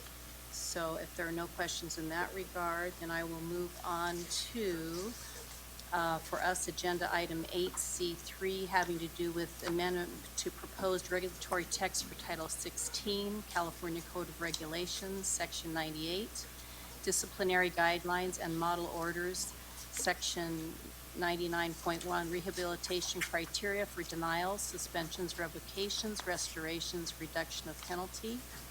The CBA adopted comprehensive changes to the disciplinary guideline at the meeting in March, which you might recall. Staff provided the EPOC an overview of a couple of modifications of the disciplinary guidelines in the paper. First, it revised subsections B and C have been created to address how the CBA will evaluate certain criteria as it pertains to individuals who are applying for initial licensure. Then a new subsection D has been added to explain how the CBA will evaluate the completion of a criminal sentence when considering the suspension, revocation, and petition for reinstatement of a license or petition of reduction of penalty. And then modifications to the regulatory text for CBA regulations sections 98 and 99.1 were proposed. Based on all of this, the EPOC recommends that the CBA approve the proposed modifications to the regulatory text for CBA regulations section 98 and the accompanied disciplinary guidelines and model orders and section 99.1, and direct staff to submit the proposed changes to the existing rulemaking file under review by the Department of Consumer Affairs and Business Consumer Services and Housing Agency. This is a fully formed motion and does not require a second, and I will turn it back to you for discussion and action. Okay. Do we have any questions from board members? Members of the public? Okay, let's have a vote.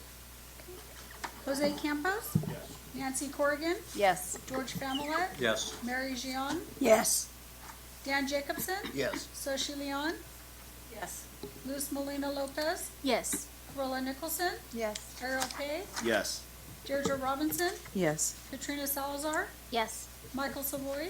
Yes. And Mark Silverman? Yes. Okay, motion carries.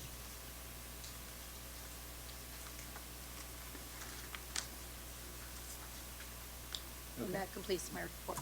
Thank you. Thank you very much. And so we're going to move on to item D with the Legislative Committee, and Ms. Lopez, the chair, will provide that report. Thank you, Mr. Ms. President. Lopez.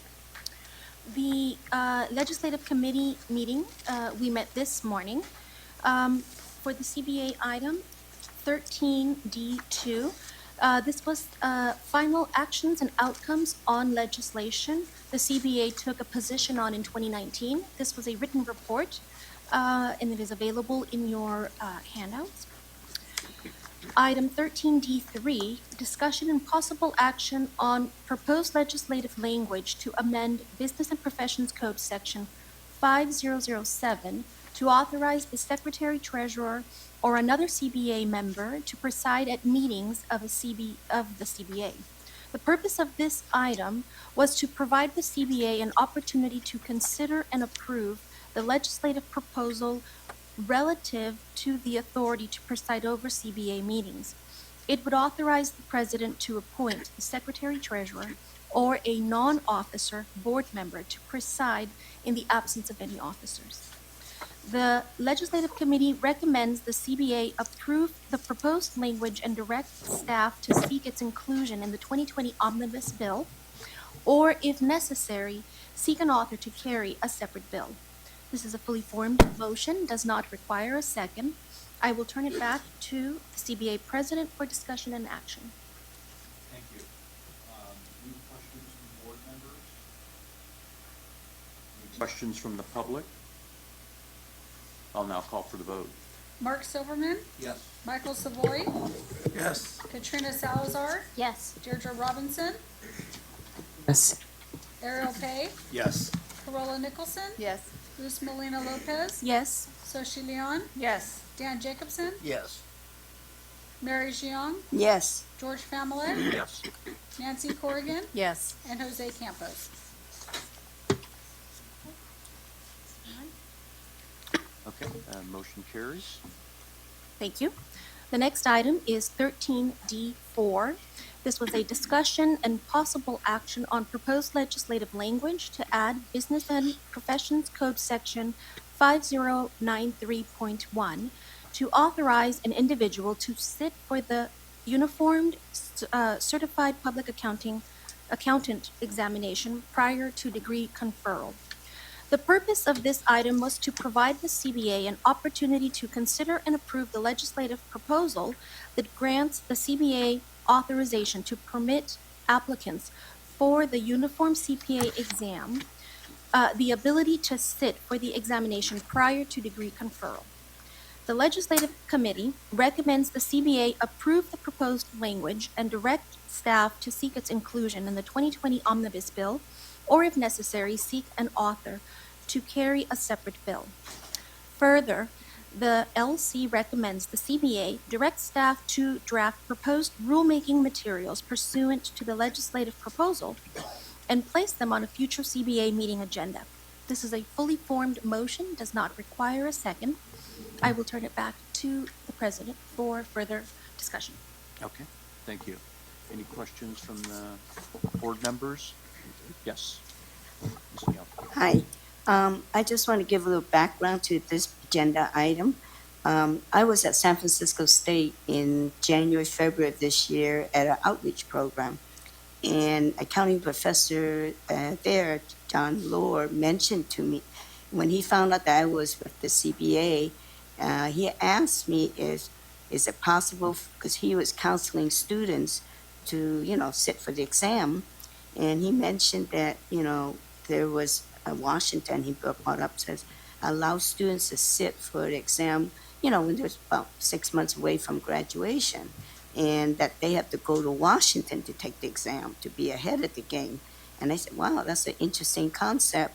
Would you please write me a summary of what you would like to have happen, and I'll be happy to bring it up to the board.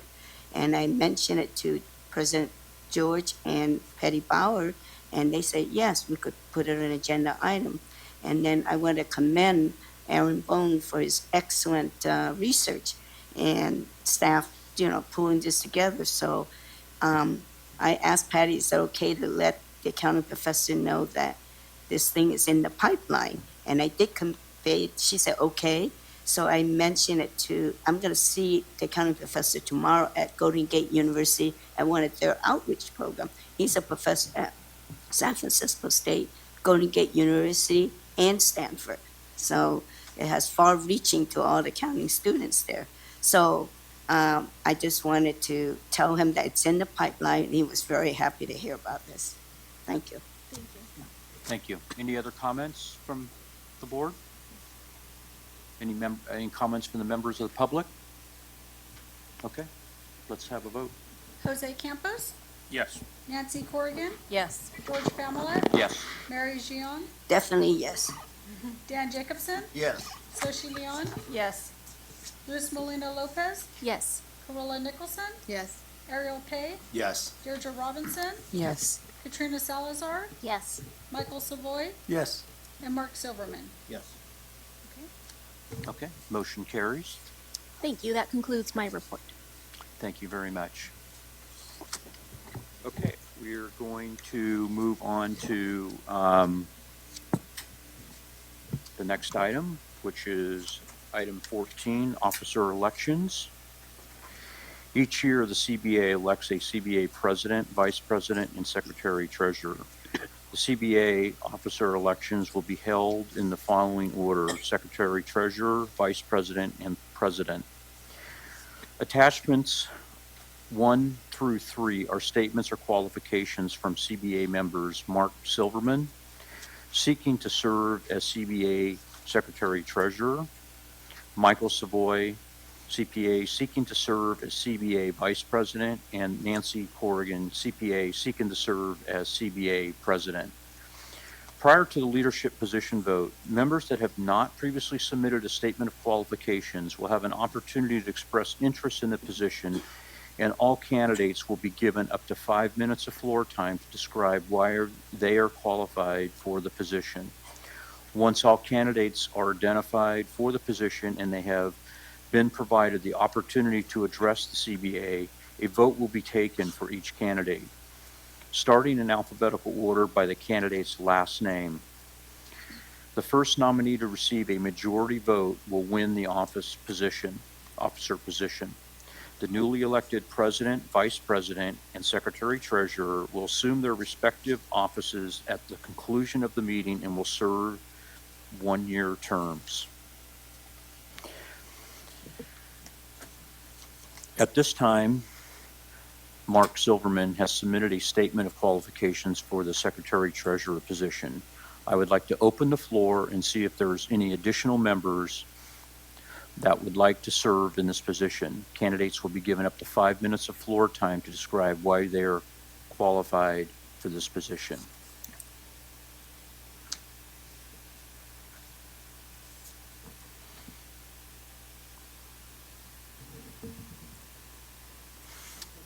Okay.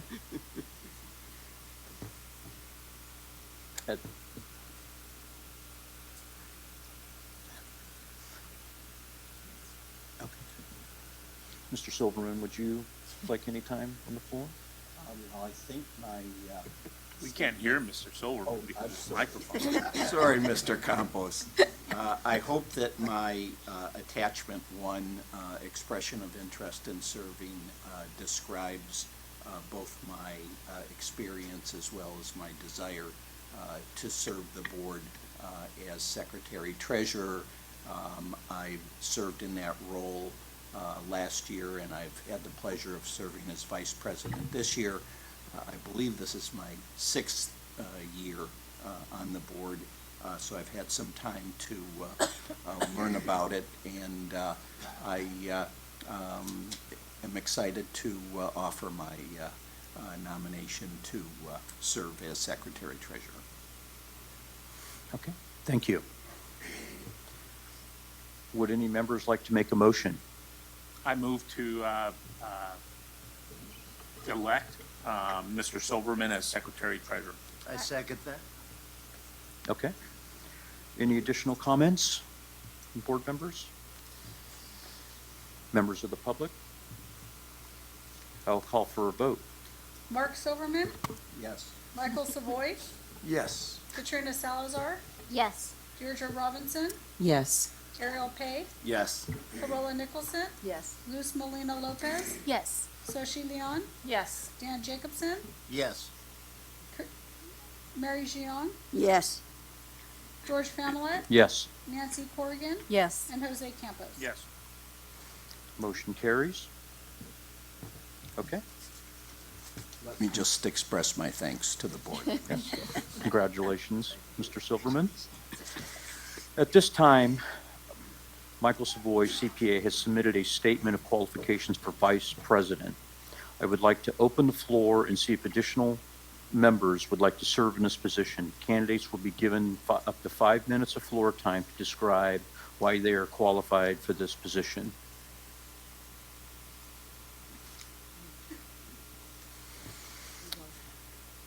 Okay. Absent other candidates, would Mr. Savoy like to make a brief statement? I strive to be a leader. As you know, last year I gave a talk at Golden State University on leaders born or made, and a lot of you heard it or didn't, but this is my 9th year on the board.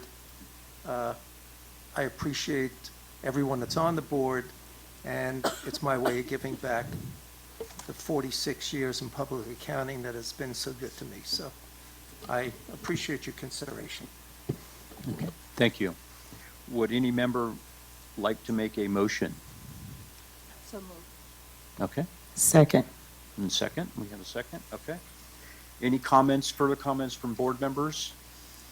What was the motion? We're moving Michael off the board? Okay. I think he has a visual problem. He only likes to see the board from this side. Any comments from the public? I will now call for a vote. Jose Campos? Yes. Nancy Corrigan? Yes. George Familet? Yes. Mary Jiang? Yes. Dan Jacobson? Yes. Soshi Leon? Yes. Luz Molina Lopez, Yes. Corolla Nicholson, Yes. Ariel Pay, Yes.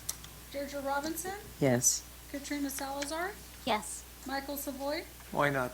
and Mark Silverman. Yes. Okay, motion carries. At this time, Nancy Kerrigan, CPA, has submitted a statement of qualifications for the president position.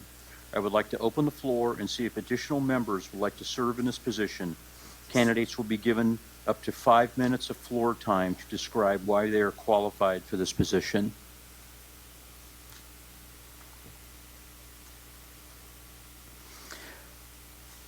Okay, absent another candidate, would Ms. Corrigan like to make a brief statement? Yes, I would. It would be my pleasure to serve as president of this board, and I do so at the pleasure of the board. I've had, as most of you know, many, many years of experience on advisory committees of the board, so I have much indirect knowledge of the board. And of course, this last year, having very direct knowledge of the board and having served as secretary-treasurer, which I have thoroughly enjoyed. I have been in practice many years, maybe not as many years as Mr. Savoy, but almost. And I have always had a sense of need to be involved and have a voice, and recognizing the importance of that and acknowledging the importance of this board and what it does. It is very, very meaningful to me. And I appreciate your support in that endeavor, and I'm happy to answer any questions that you might have of me and my experience. Thank you. Thank you. Say something, Mr. President. It's normally not the practice of the board to have a newer member ascend to the office of the president. But as Ms. Corrigan said, she's been involved with the board for many, many years and is extremely knowledgeable. And in the year plus that she's been on the board, she's hit the ground running, and she certainly deserves to be an exception to that, and I heartily endorse her for president. Great. Thank you. Mr. President, may I make a comment also Yes. along those same lines? In the year that Ms. Corrigan has been on the board, I have seen just extreme dedication, participation, and deep thought into what into her contributions and actions on the board, and I second that deep endorsement. I'll go ahead and make a motion to elect Ms. Corrigan as president. I second that. Okay. Any further comments from board members?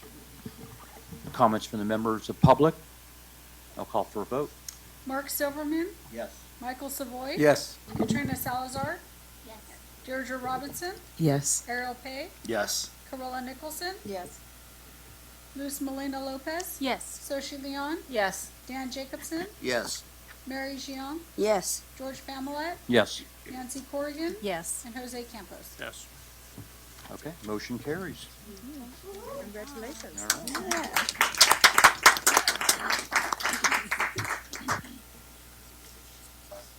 Figuring out our schedule here on the fly.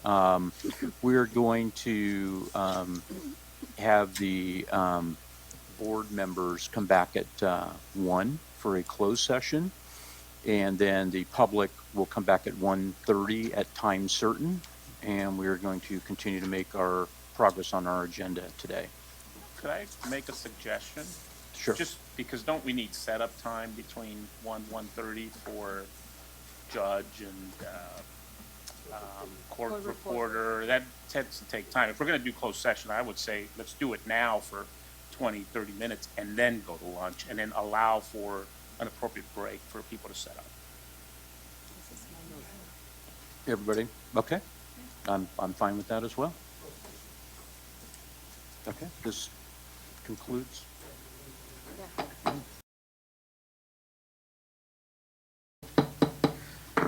Okay, we're going to do a call to order and start out with a roll call to establish a quorum.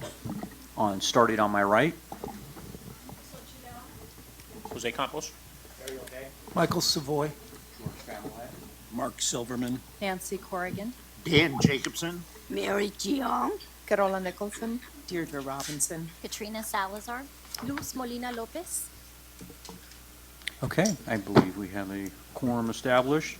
We're going to be at agenda item 7 with petition hearings, and I'm going to turn it over to our administrative law judge today to conduct today's proceedings.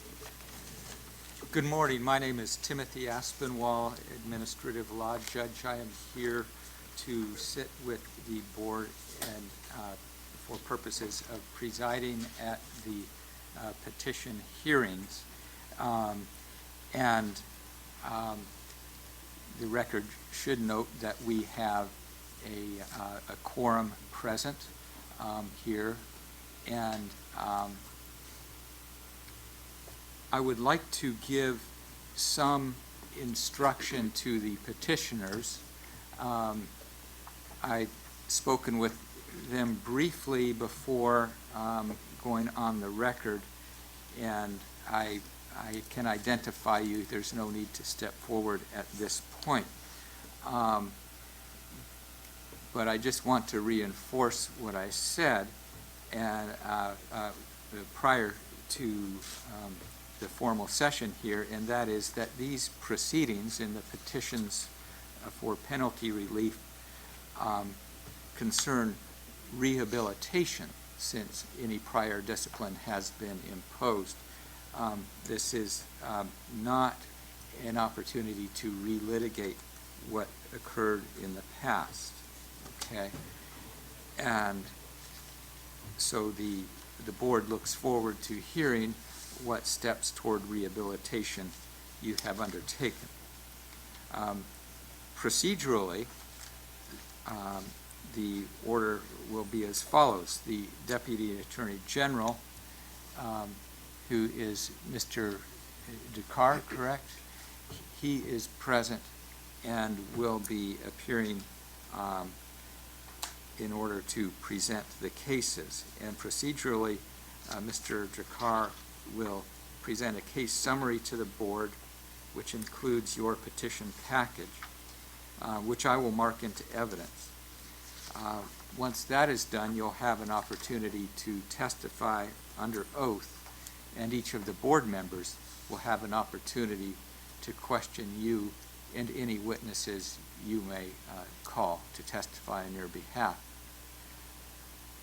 At the conclusion, after each of the board members has questioned you, you have an opportunity to follow up with any statement you wish to make, and after which, after hearing from each of the three petitioners, the board will go into closed session to deliberate regarding your petition.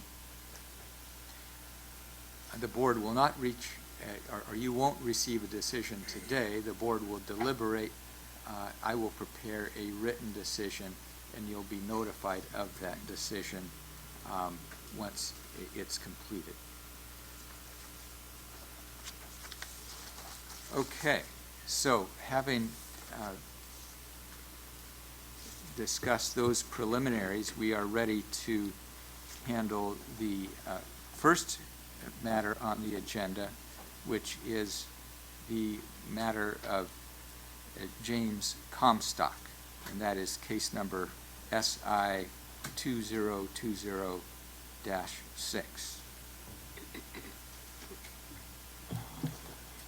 And Mr. Comstock is represented by counsel. If counsel, you can please introduce yourself and your client. Seth Weinstein, Law Offices of Seth Weinstein, PC, representing Mr. James Comstock, who is present and seated to my left. Okay. And Mr. Jakar, do you Yes. wish to distribute any documents or make any statements at this point? No, Your Honor. Well, you ready for the case summary? We are ready for the case summary. Yes, then I will proceed with that. Okay. Yes.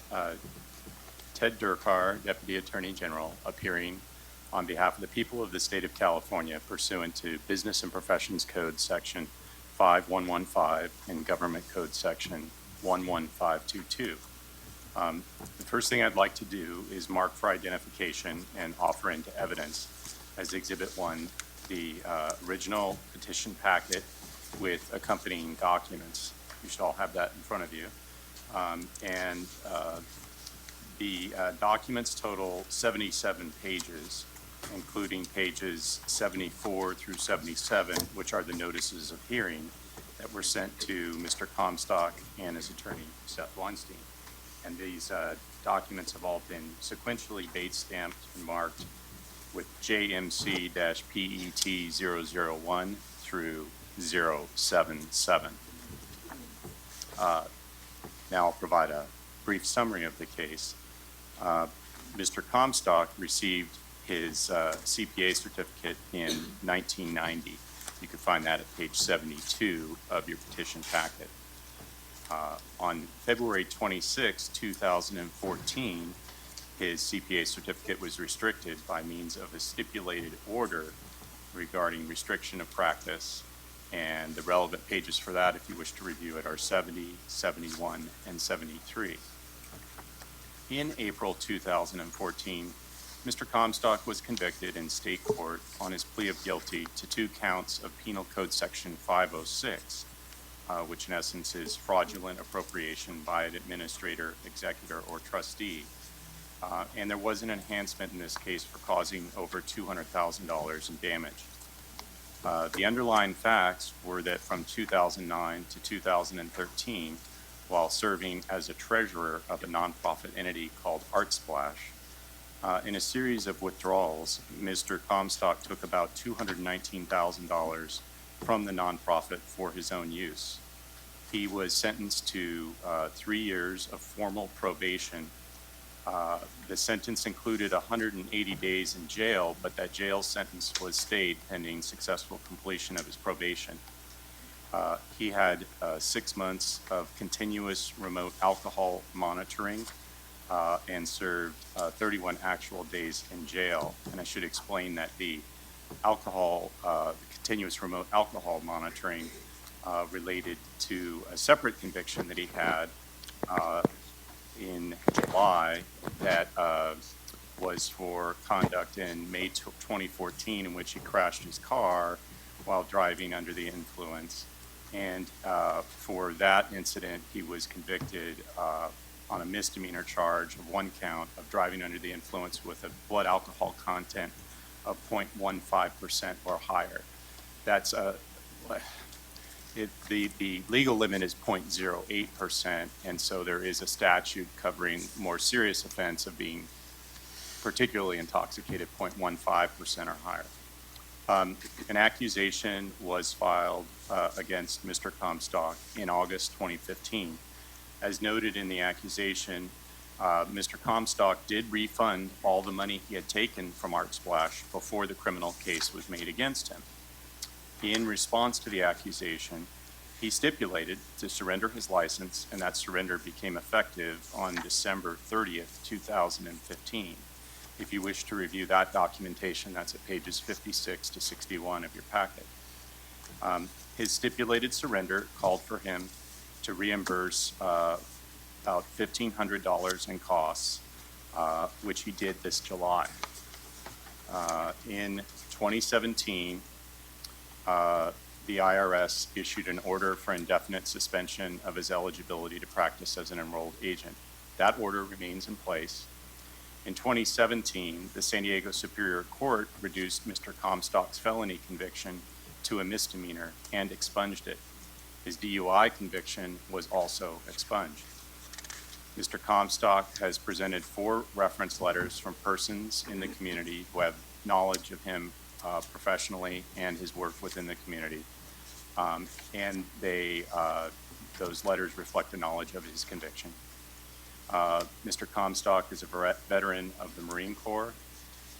In his present petition, Mr. Comstock states that he is presently working in Carlsbad, California as a business consultant, and states that if his CPA certificate is reinstated, he intends to offer tax and consulting services That's in his petition form at page 11.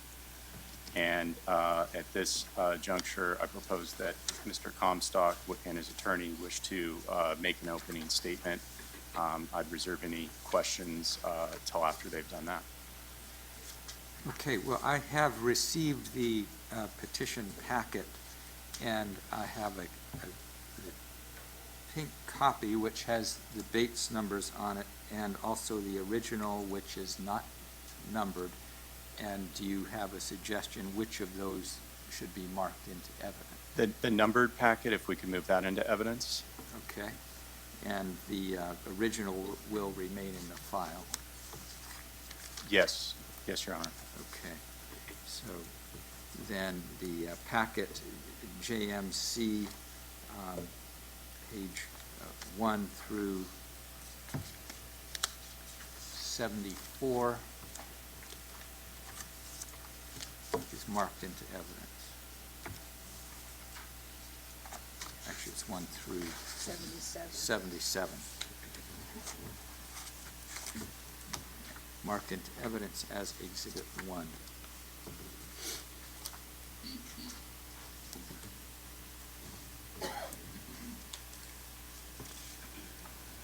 Mr. Weinstein, do you wish to be heard at this point? Yes, Your Honor, thank you. Thank you to all the Board of Accountancy members that are here. At this time, I would like to introduce 2 additional exhibits. They're both 1 page apiece that did not, unfortunately, did not make it into the record. What's been admitted as Exhibit 1 by the state. Your Honor, would you like, I have copies for everybody. Would you like me to mark them as Exhibits 2 and 3 or A and B? 2 and 3 is fine. Okay, so at this time, for identification purposes, I'm going to mark a 1-page email as Exhibit 2.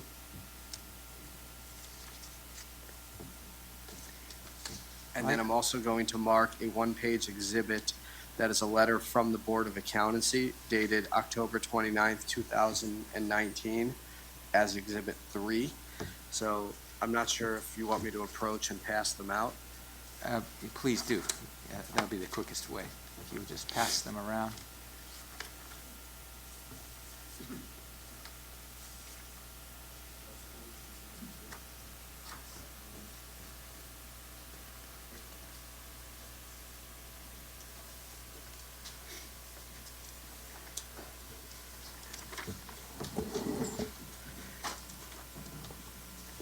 As a procedural issue, would you prefer that I just summarize Mr. Comstock's case, or would you allow me to formally question Mr. Comstock prior to the board members doing so?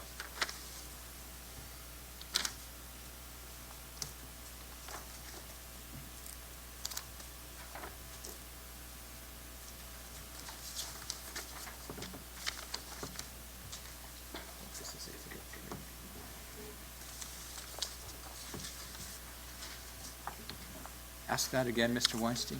Yes, Your Honor. Would you prefer that I just provide a similar opening statement to what the Deputy Attorney General did, or would you allow me to formally question Mr. Comstock as we would in a traditional court setting? Well, you're free to make an opening statement if you wish, and the next step would be for Mr. Comstock to either make a statement or to undergo questioning by you, and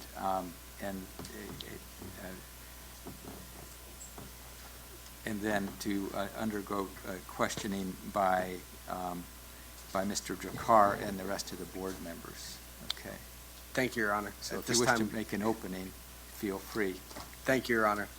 And just very briefly, Your Honor, and to the members of the board, Mr. Comstock, as indicated by the Deputy Attorney General, was convicted of what essentially amounts to an embezzlement of $218,755 in 2014. He was subsequently convicted of driving under the influence of alcohol with a blood alcohol content of 1.15 or above. Both of those convictions were expunged, and the embezzlement conviction was reduced to a misdemeanor prior to it being expunged by the court. Mr. Comstock is currently employed, self-employed, as a business consultant in North County, San Diego, Carlsbad area. In terms of rehabilitation, the evidence is going to show that Mr. Comstock has resumed his place in the community as a person of positive moral character. All monies that were embezzled were actually repaid prior to Mr. Comstock even being arrested. So there is no issue of restitution, and the evidence will show that there was no issue of restitution upon the criminal conviction. The evidence is also going to show that Mr. Comstock understands the severity of his offense. Mr. Comstock understands the significance that is placed on certified public accountants as persons of trust and fiduciaries, not only to their clients, but the community as a whole. And we would respectfully ask that the Board of Accountancy grant Mr. Comstock at a minimum a probationary license so he can prove to himself, to the public, and of course to the board that he is capable of exercising the qualifications, functions, and duties of a certified public accountant here in the state of California. And at this time, I would like to formally question Mr. Comstock. Okay, let's swear in Mr. Comstock. If you'd please stand and raise your right hand. Do you solemnly swear the testimony you're about to give shall be the truth, the whole truth, and nothing but the truth? Yes. Please be seated. And just for the record, please state and spell your first and last name for the record. James Comstock, Jamescomstock. Thank you. Mr. Weinstein, if you may question your client. Thank you, Your Honor. Can everybody hear me? Because I'm not really a fan of the microphone. Am I talking loud enough? The microphone helps and we can hear you. Okay, so move it just a little bit closer. Now, Mr. Comstock, just for purposes of background, where were you born? I was born in Georgetown, Maryland. Primarily, where were you raised? In Buffalo, New York. Okay, and did you attend high school? Yes, I did. Did you graduate from high school? Yes, I did. And, what high school did you graduate from? Kenmore West Senior High School. Where's that located? In Kenmore, New York, a Okay. suburb of Buffalo. Now, did you immediately attend any form of higher education? No, I could not. Okay, and what did you do instead of attending higher education? I worked for a bit in menial jobs, just trying to scrape by and figure out what to do. Okay, and at some point, did you join the military? I joined the Marine Corps. How long did you serve in the Marine Corps? 4 years. Subsequent to your discharge from the Marine Corps, how did you become employed? I worked part-time and went to school full-time. Where did you attend school? I started in my associate's degree at Miracosta College, and Miracosta, Miracosta, Miracosta College.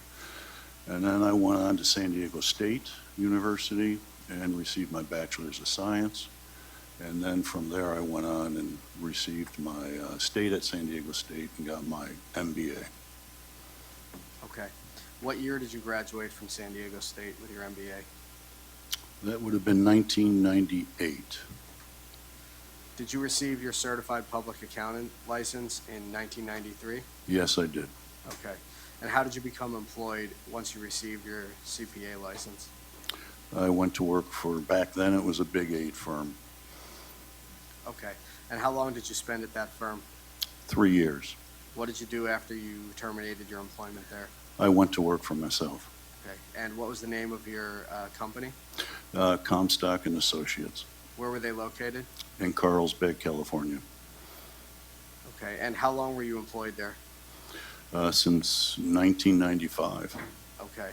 And did your employment there, in terms of the CPA portion of your practice, terminate when your license was revoked? Yes. Okay.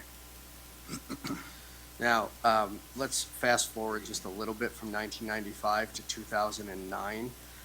What was occurring in your life in 2009? I was in the midst of a very difficult divorce. And due to the divorce, what type of situation did you find yourself in financially? I was strapped for cash. So while you were strapped for cash, what did you do? I made the unfortunate decision to take money From Art Splash. Okay, what is Art Splash? It's a nonprofit, provided a weekend chalk art festival in Carlsbad. What was your position at Art Splash? I was one of the founders and the treasurer. How long did you serve as a treasurer? Up from the founding, about 12, 13 years. How were you withdrawing funds from Art Splash? I just transferred them. I had the same bank and electronically, and I just moved the funds over. What was the total amount of money that was embezzled from Art Splash? The cumulative total was $218,755. Okay.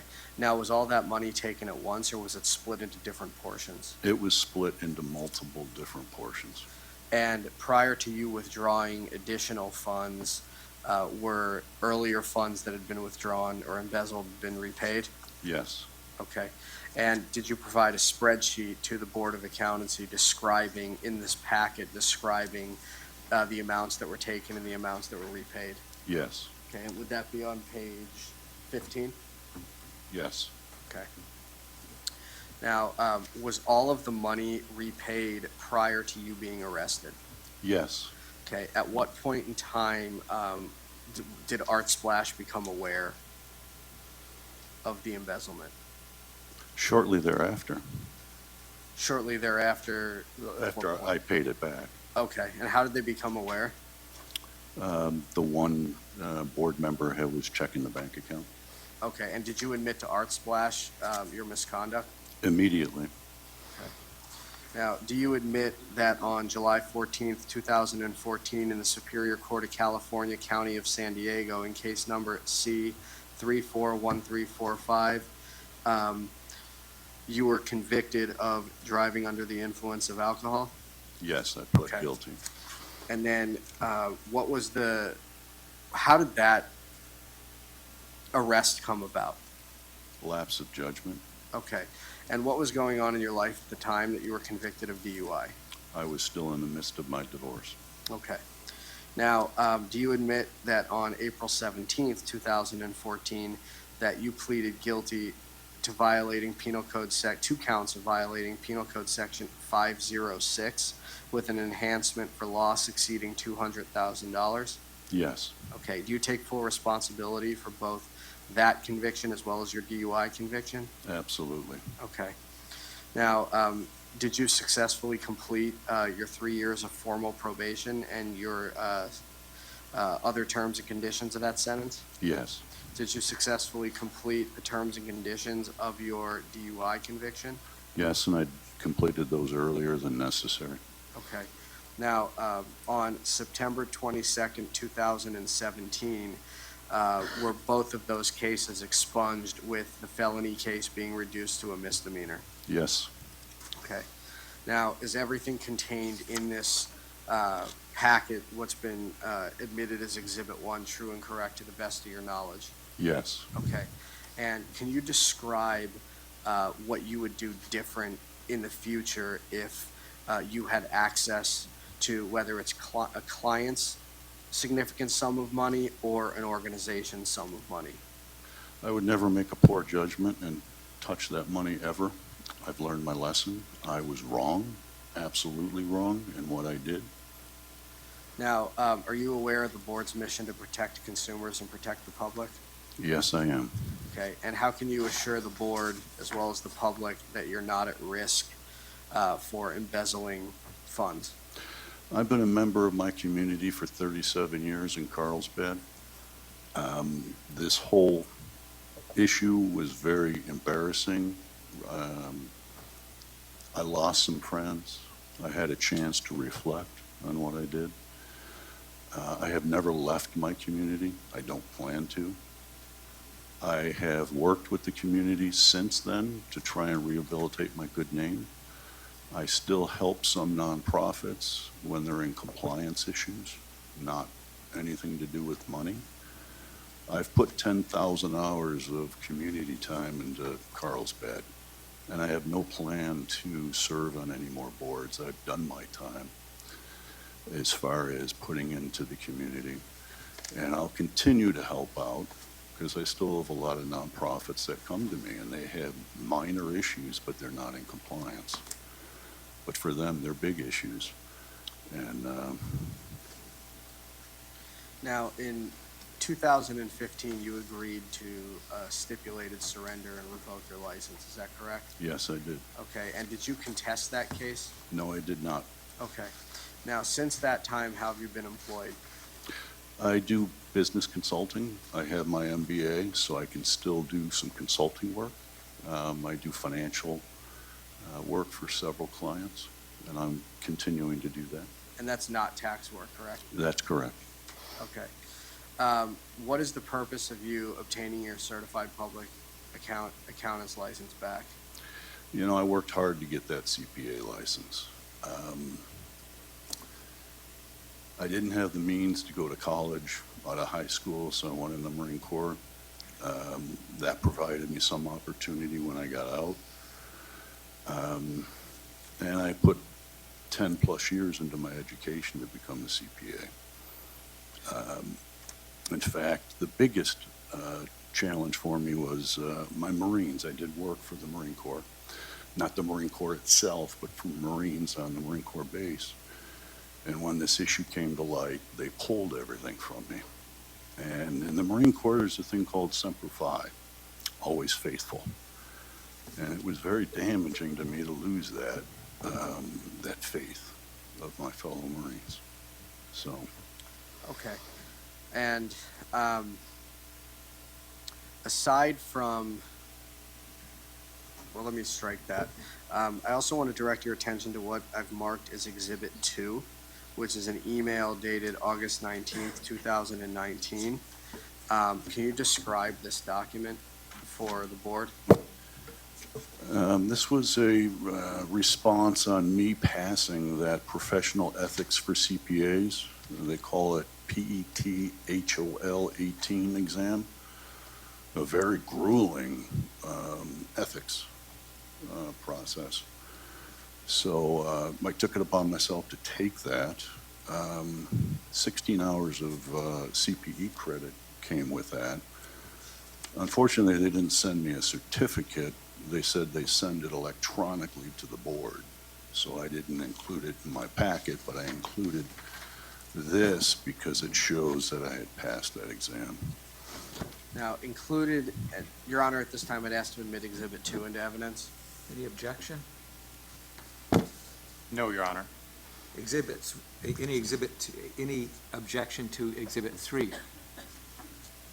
No objection to Exhibit 3. Exhibits 1 through 3 are admitted. Thank you, Your Honor. And Mr. Comstock, can you briefly describe Exhibit 3 for the board? It's self-explanatory, but just for the record. Oh, so I also, as part of my process, I did the live scan. So I went out and did that, and Exhibit 3 shows that they received it. And I don't think in the background search, they didn't find anything. Other than your two expunged convictions, correct? It doesn't say that. Okay, but you do admit that you do have those two convictions? Correct. that are expunged. Yes, I do. Okay. Now, did you pay back the money that was owed to the board as part of your stipulated surrender in 2015? Yes, I did. Okay. And how many hours if you can estimate, how many hours of continuing education did you complete in preparation for this hearing, including what was contained in Exhibit 2? I think it was 64 hours. It was quite a bit. Okay. Now, let's talk a little bit about your personal life. You indicated that you were divorcing. What is your current marital status? I am married, remarried. And what is your wife's occupation? She's a producer, film producer. How many children do you have? I have one adult son. Okay, well, how is he employed? He's a vice president for a company. Okay. And should you obtain your CPA license back, are you willing to serve a period of probation under any terms and conditions deemed necessary by this board? Yes. And are you willing, included in the terms and conditions of probation, would you be willing to have a practice monitor? Yes. And what do you plan to do if you are to obtain your CPA license back? I would like to add the tax practice to the consulting practice. Okay. And do you have anything to add prior to you concluding your direct testimony before the questioning's open to the board members? Only that I am very remorseful for what I did. I understand it was wrong, a lapse of judgment. I'm better than that. I know that. And I've worked since that day, those days, to better myself in the community, and I plan to continue that. Sorry. Oh, go ahead. It'll be an ongoing effort. And I actually have two final follow-up questions for you. Do you know how many clients you had as part of your CPA practice? About 450. 450? Yes. Okay. And in your role now as a consultant, do you have access to client information, financial information? As far as money or just numbers? Numbers and numbers. personal I had information. access to numbers. What about personal information? No. Okay. And has any of your current clients accused you of any wrongdoing? No. Okay. I have no further questions, Your Honor. Mr. Drakkar? Just a couple of questions. The night in May 2015, when you were intoxicated and you had the car crash, what was your blood alcohol content? It was the .16. And did you go through any form of alcohol rehabilitation program? Yeah, the state has a standard mandated program. That's the one I finished in record time. What did that include? How many hours or sessions? Well, you had to go to a group session where you all talked about the issues of drinking and driving and the ramifications of it. Trying to remember what else there was. That was the main crux of it. And I completed that early. How long was that program? About 5 months. That's the only question I have. Thank you. Okay. My general practice is to ask each board member if they have questions and to go around the room in order. And Ms. Leon, do you have questions? So it's been about 4 years since you surrendered your license. Yes. So now it's 2019. Are there any key factors as to why you're coming today to get it reinstituted? Well, I think the time shows that I haven't done anything else wrong or incorrect during that time. I also, to offer more to my clients than just consulting, I would like to have that tax practice, offer them a tax opportunity. I feel I've been rehabilitated. I've learned from this mistake. So that's why I'm coming before the board now. Thank you. Mr. Campos? Yeah, continuing education, do you consider the hours you've submitted sufficient? For now, I mean, there's ongoing continuing education responsibilities. I mean, I'm open to other continuing education requirements. Mm-hmm. Okay. There's a mention of 10,000 hours of volunteer service or dedication to the community. I didn't see a spreadsheet or anything that gave any sense for that. What's the timing of that? Is that all since the events, that the embezzlement and the related actions, or was that prior? Can you give me a sense of what does that entail? That was prior, those 10,000 hours. I served on many boards. Served on the Carlsbad Library and Arts Foundation. I was the president for 5 years. I served on the Carlsbad Educational Foundation. We gave monies back to the school. I served on Carlsbad Arts Associates. I also did serve youth sports groups.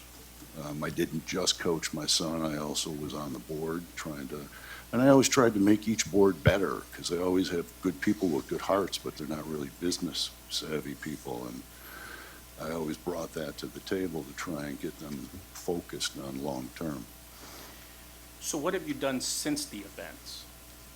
I do still help some nonprofits that may be in non-compliance with the Secretary of State. Maybe their statement of information, maybe their books and records aren't up to par. I don't actually do the bookkeeping. I ship that off to somebody.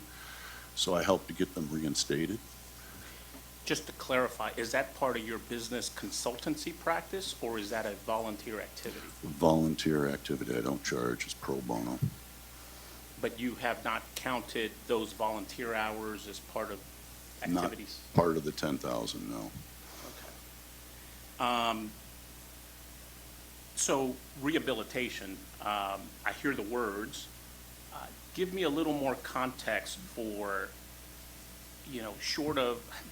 give me more context for why should we think that you are rehabilitated? Well, big one is I've never left my community, and they haven't thrown me out. They've, there's been some people that were upset with me, and they still are, and there's others that still embrace me and working with me.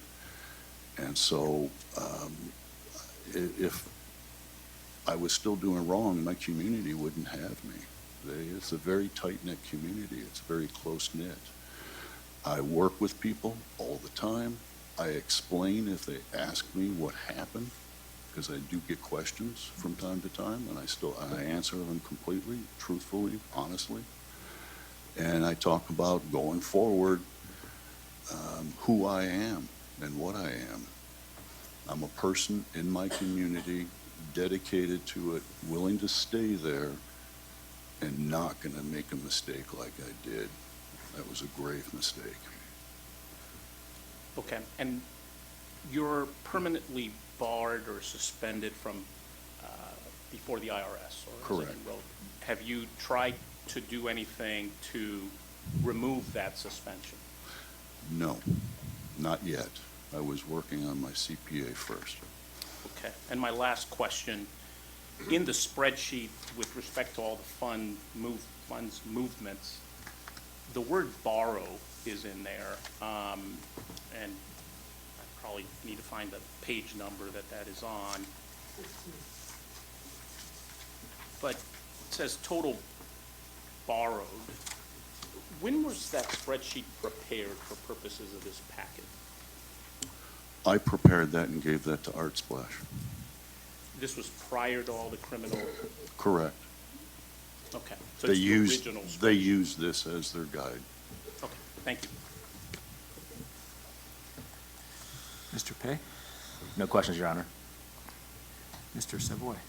Looking at that spreadsheet, I see that you started borrowing money in June 2009, and then it had reached 84,500 in October, and then all of a sudden, on October 19th of 2010, you paid it back.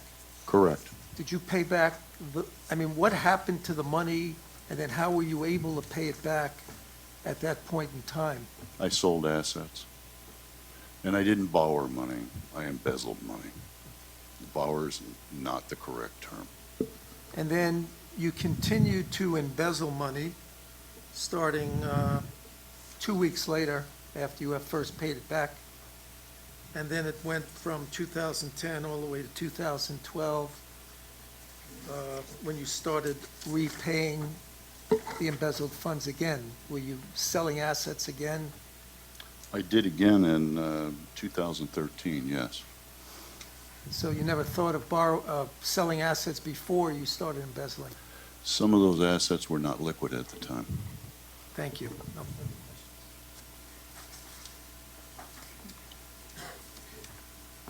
Mr. Familet? No questions. Mr. Silverman? No questions, Your Honor. Ms. Corrigan? Yes, Your Honor, thank you. I appreciate your efforts in trying to cleanse your record and being here today, Mr. Comstock. So some of my questions have been answered. One question is, what is the status then of any substance abuse to date? I mean, where does all that stand? Is that all cleansed? Are you still having issues with substances, whatever No, those might be? no issue with substance abuse, Thank except you. for that incident. That incident, okay. Thank you. No more questions? So, if I may, Is Mr. Jacobson speaking for the record? yes, Dan Jacobson.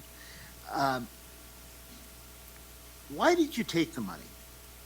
I mean, I know that you said that you were financially strapped and there was a divorce, but were there payments due? Was it related? There's something about alcohol in here. Was that somehow involved? If you could just explain why you took the money. And it's no justification, I but understand. the year and a half before separation, I had had 2 clients that were one-off engagements. And I made significant monies on those engagements to the tune of about an extra $150,000 that year. And I worked 18 hours a day, probably helped lead up to the divorce. Then when you get separated, interim alimony is calculated based upon past earnings. Those earnings went away, and I now had 2 households to support and 2 of everything to support. So, like I say, it's not a justification, it's what happened.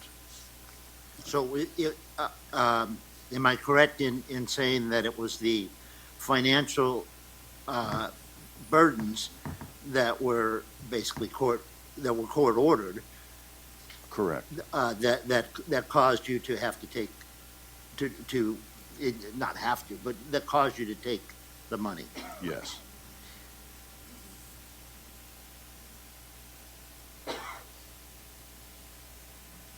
Was alcohol related to your taking the money?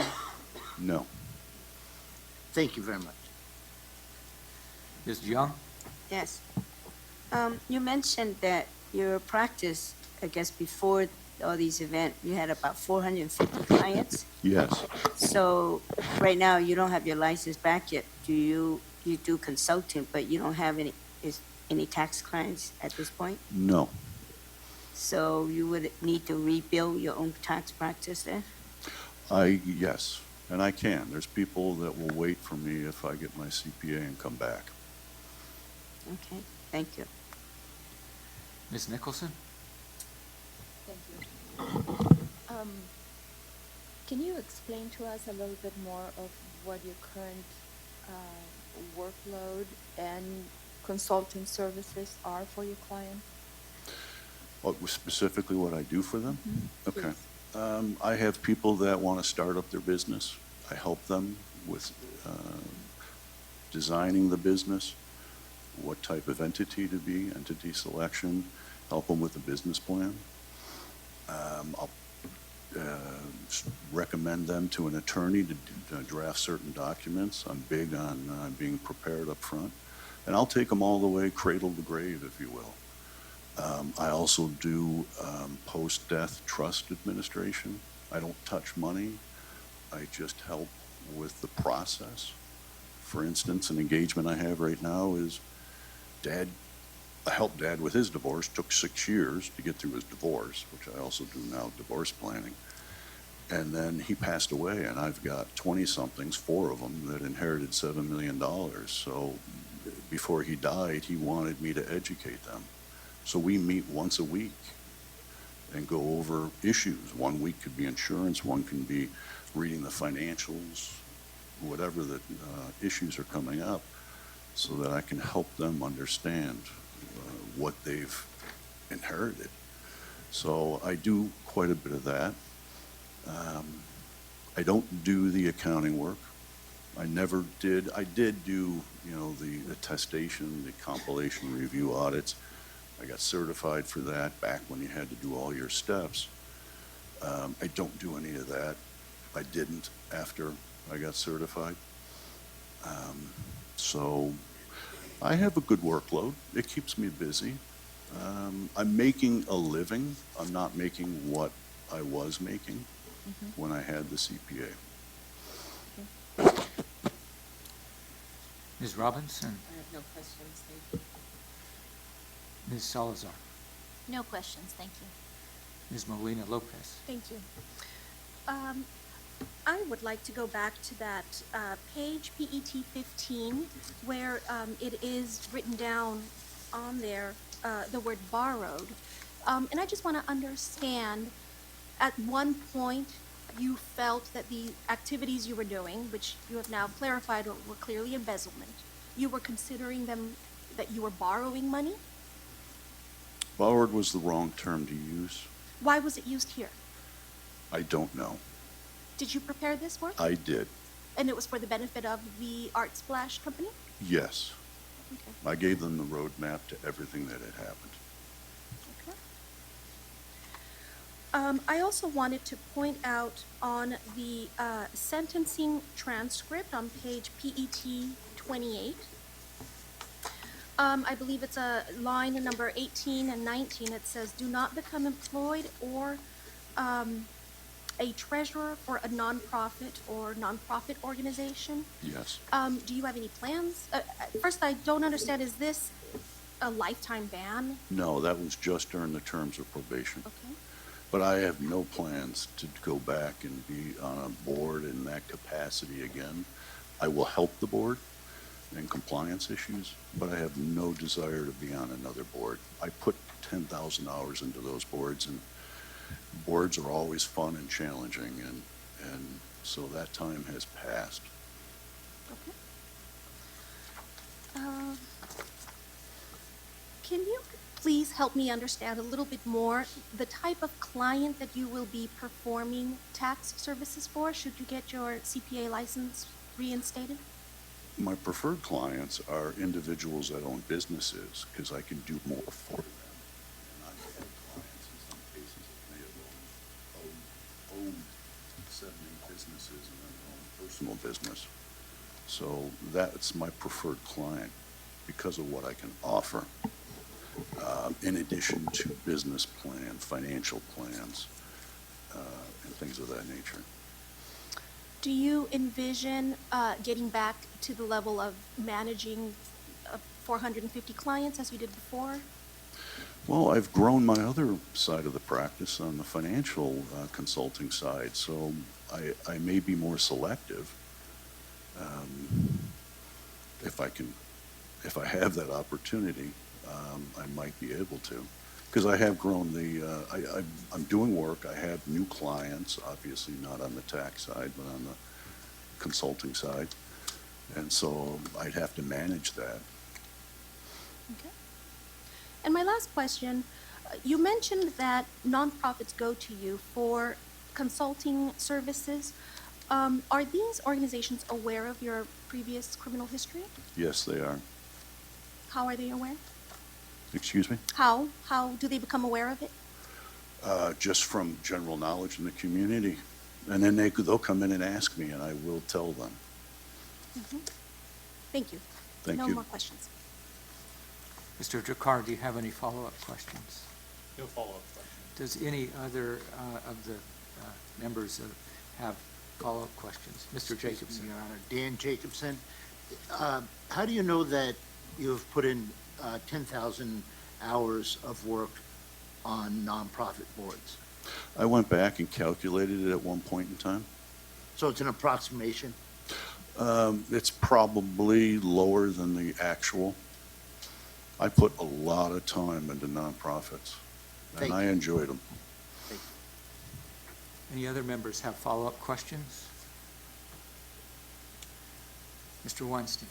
Yes, Your Honor, just very briefly, I'd like to ask just a couple of more questions, and then That's also fine. I wanted to touch on something before I do that. On page 3 of the packet, on the top, it says continuing education CE, and it notates that Mr. Comstock claimed 65 hours, but there were only 49 hours shown on PET 046 to 052. The reason for that is explained in Exhibit 2, which did not quite make it into the packet, but Mr. Comstock did complete all of those hours, and that shortfall that's mentioned here is explained by Exhibit 2. So I just wanted to note that for the record. And then the other notation I wanted to make for the record to the board, my understanding is, and I've gotten different answers to this, but if the IRS suspends your privileges due to a disciplinary issue, they will not reinstate your privileges until your disciplinary issues have been cleared up. I have gotten different answers to that question before, but that has been, generally speaking, my understanding. So before Mr. Comstock could go back to the IRS to reinstate his privileges, he would need to have an active CPA license, even if it is under disciplinary order. Now, just a follow-up question I have for Mr. Comstock. You indicated, well, I should just ask you this directly. The spreadsheet that's contained in the packet where you use the word borrowed, when was that prepared? I think that was in December of 13. Okay. So at that time, were you hoping to avoid criminal charges? No, I knew what I did was wrong, and I did not try and hide it. Like I say, I gave them this, and this was their complete roadmap, and they were able to double-check the numbers, tick and tie, if you will, and determine that this is exactly what happened. But you would agree that you actually embezzled the funds? I did embezzle the funds. There's no sugarcoating that. I have no further questions, Judge. Any final comments, Mr. Dakar? Just that there is, heavy and serious evidence on both sides of this. And the misconduct here and the criminal conviction does appear to be very closely related to the duties of the profession. But on the other hand, Mr. Comstock's petition appears to have quite a bit of support behind it as well. So just that this is left to your sound discretion, and that from a public safety perspective, my office sees strong evidence on both sides of the petition. Any final statement you wish to make, Mr. Weinstein or Mr. Comstock?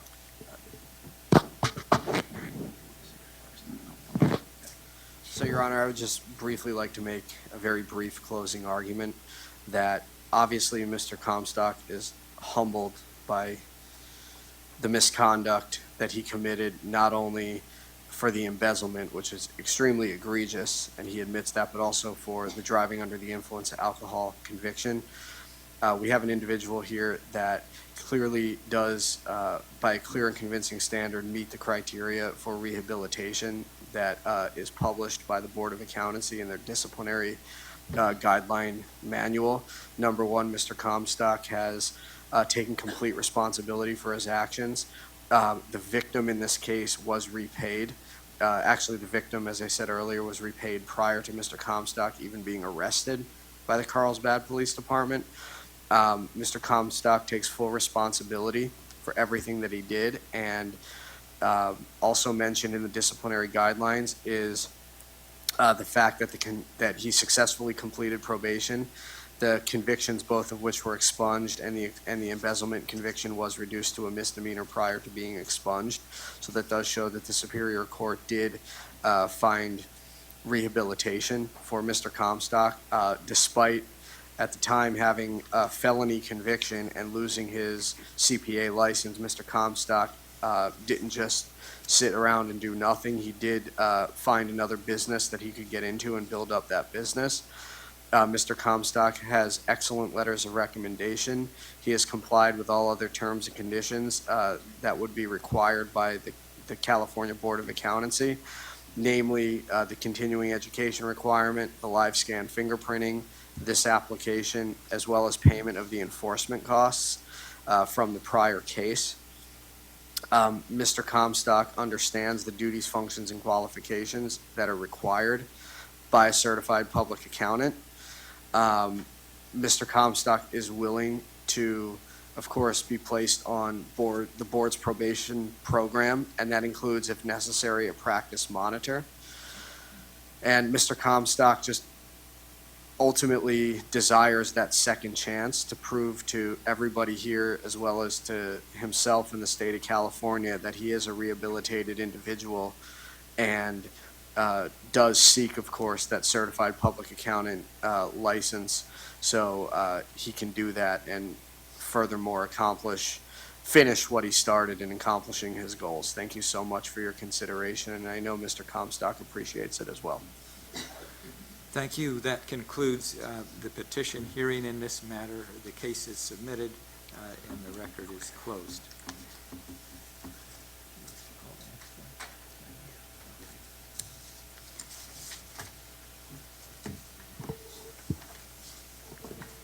We're excused. Yes. Oh, okay. You're done.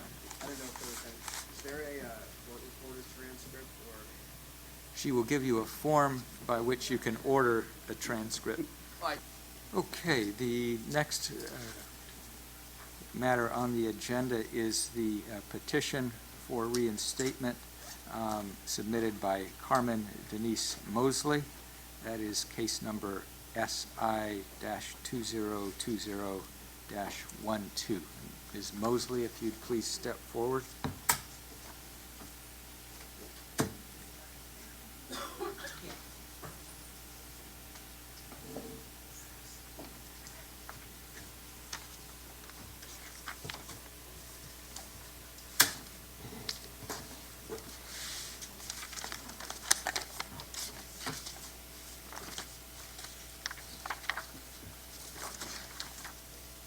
Okay, welcome, Ms. Mosley. The record should show that a quorum is still present. All of the members present at the beginning are here, except for Mr. Actually, we have an empty seat. Yes, I'm just reading his name. Okay. Oh, are you there? Oh. Okay, so everyone's here.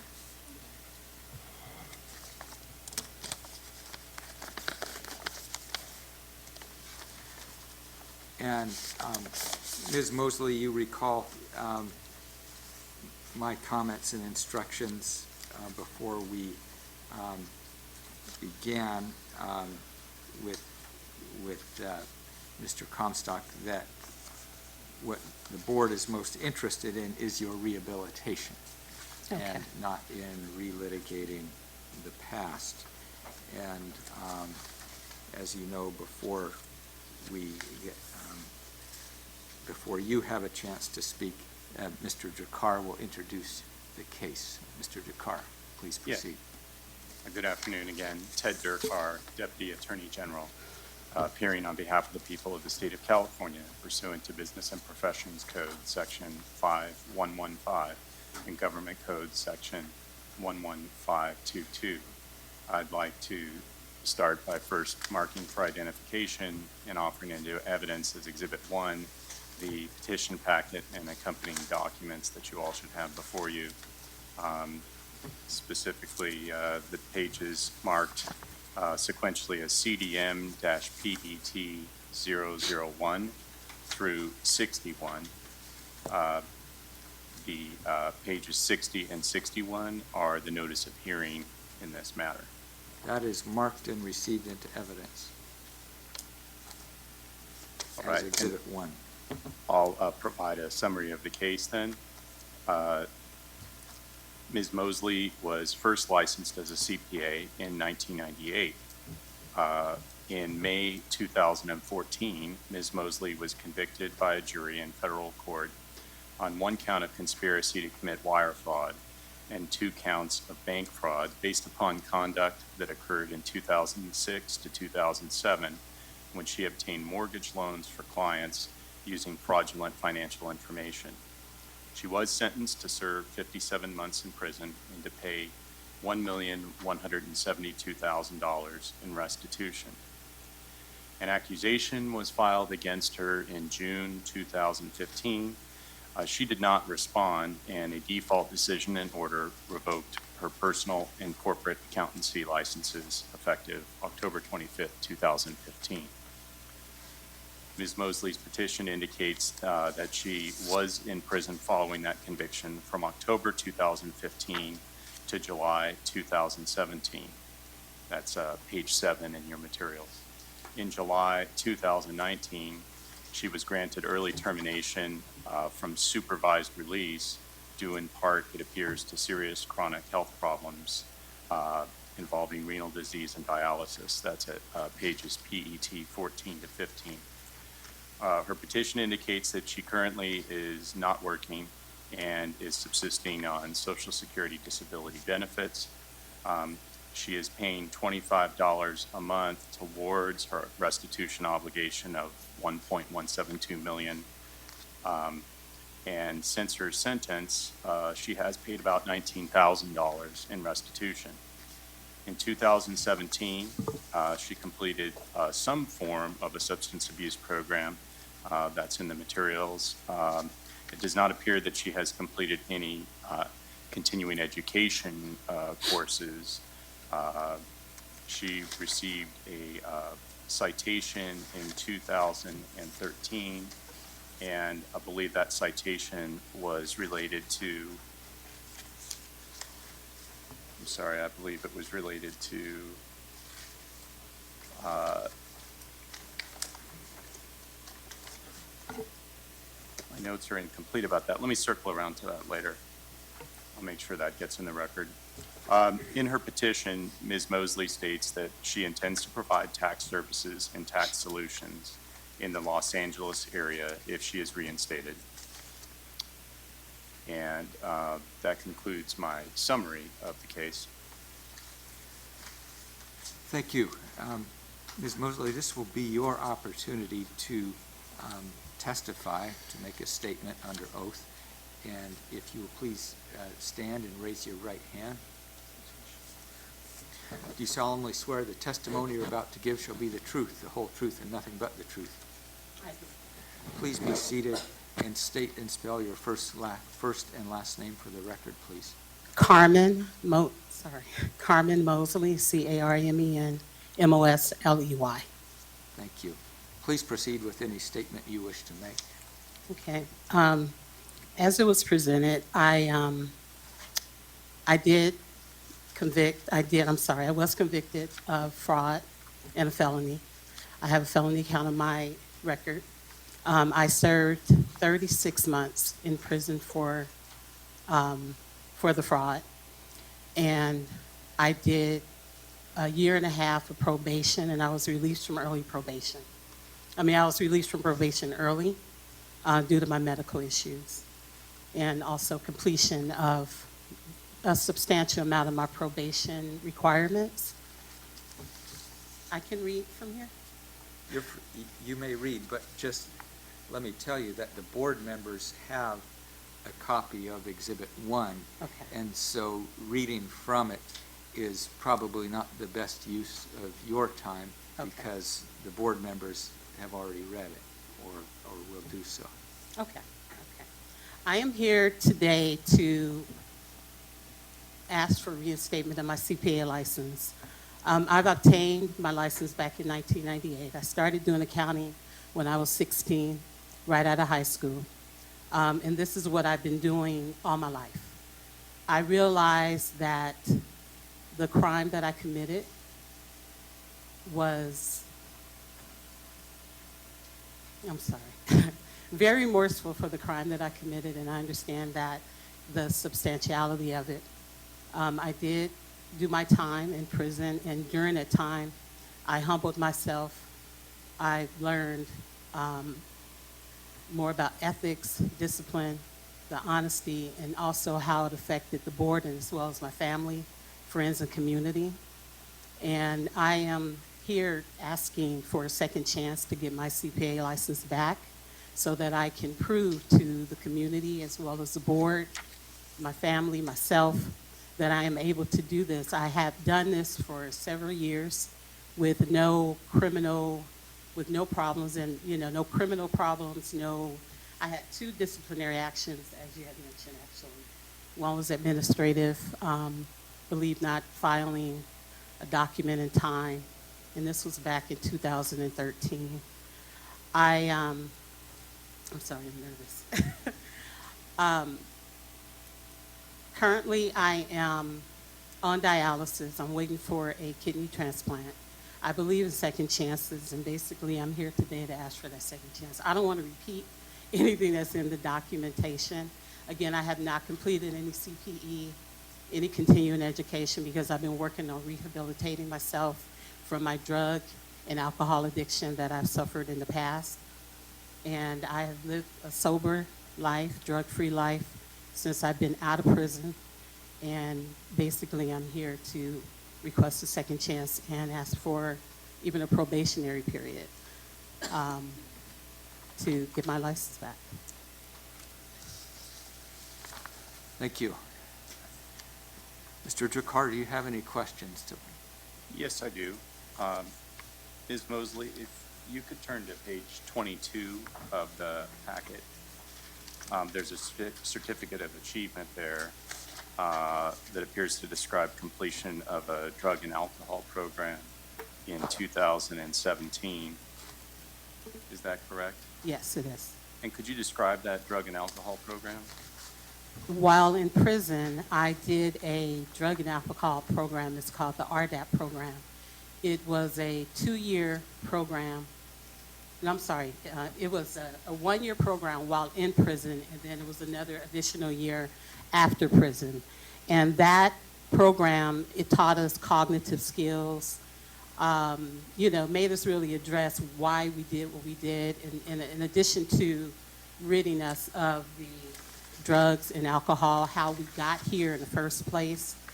And part of it, again, was a year in prison. I completed that year, and then it was aftercare. This particular certificate is for the aftercare that I had to do I got out in July 2017, and I completed it in December. Do you have a sobriety date? What do you have, sobriety? A date that you can recall that you have been abstaining since that time from drugs and alcohol? Well, in prison, or? When was the last time that you used drugs or alcohol? Oh, the last time I used drugs and alcohol was 2014, right before I went into prison. I started my prison term, actually, not October. I started my prison term November 2014, and that was the last time that I had used drugs or alcohol. All right, I wanted to clear something up then, because it did seem like there was a long lag between your sentencing and the date that you indicated of your imprisonment. If you could go to page 7 of your petition, or I'm sorry, it's not necessarily of your petition, but of the package. So if you're almost there.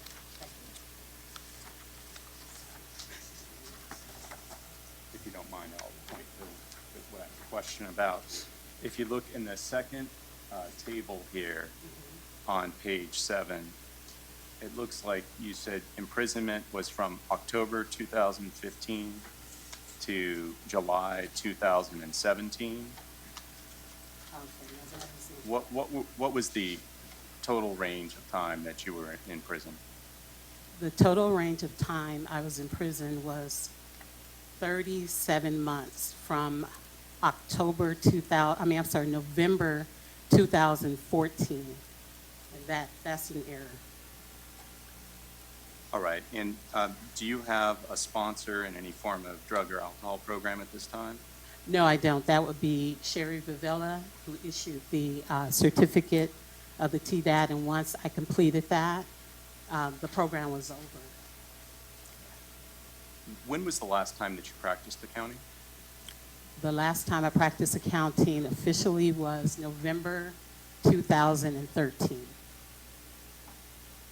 And have you done anything professionally to ready yourself to re-enter the accounting profession? No, I have not. If you're reinstated, do you plan to work for an accounting firm or on your own?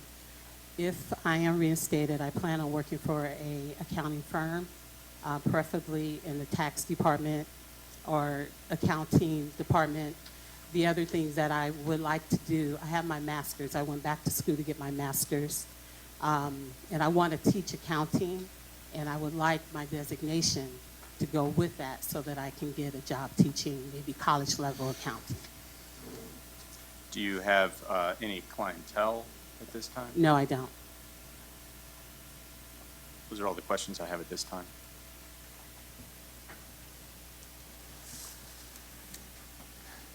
Ms. Leon? Can you speak more to your community service and the activities that you're involved in the community that show signs of reivindication and just readiness? Well, the community service that I've done has actually been prior to or after my conviction? After. After the conviction. The community service that I've done after my conviction, I had got through the court, I was required to do 8 hours of community service. I did community service at a health awareness program, a nonprofit. I exceeded the number of hours at 8 hours because of my health conditions as well. I'm diabetic and also have end-stage renal disease, so even beyond that, I continue to do clerical work. Because they were a nonprofit, I would help them put their packets together for grants and things like that, but it was more administrative clerical work.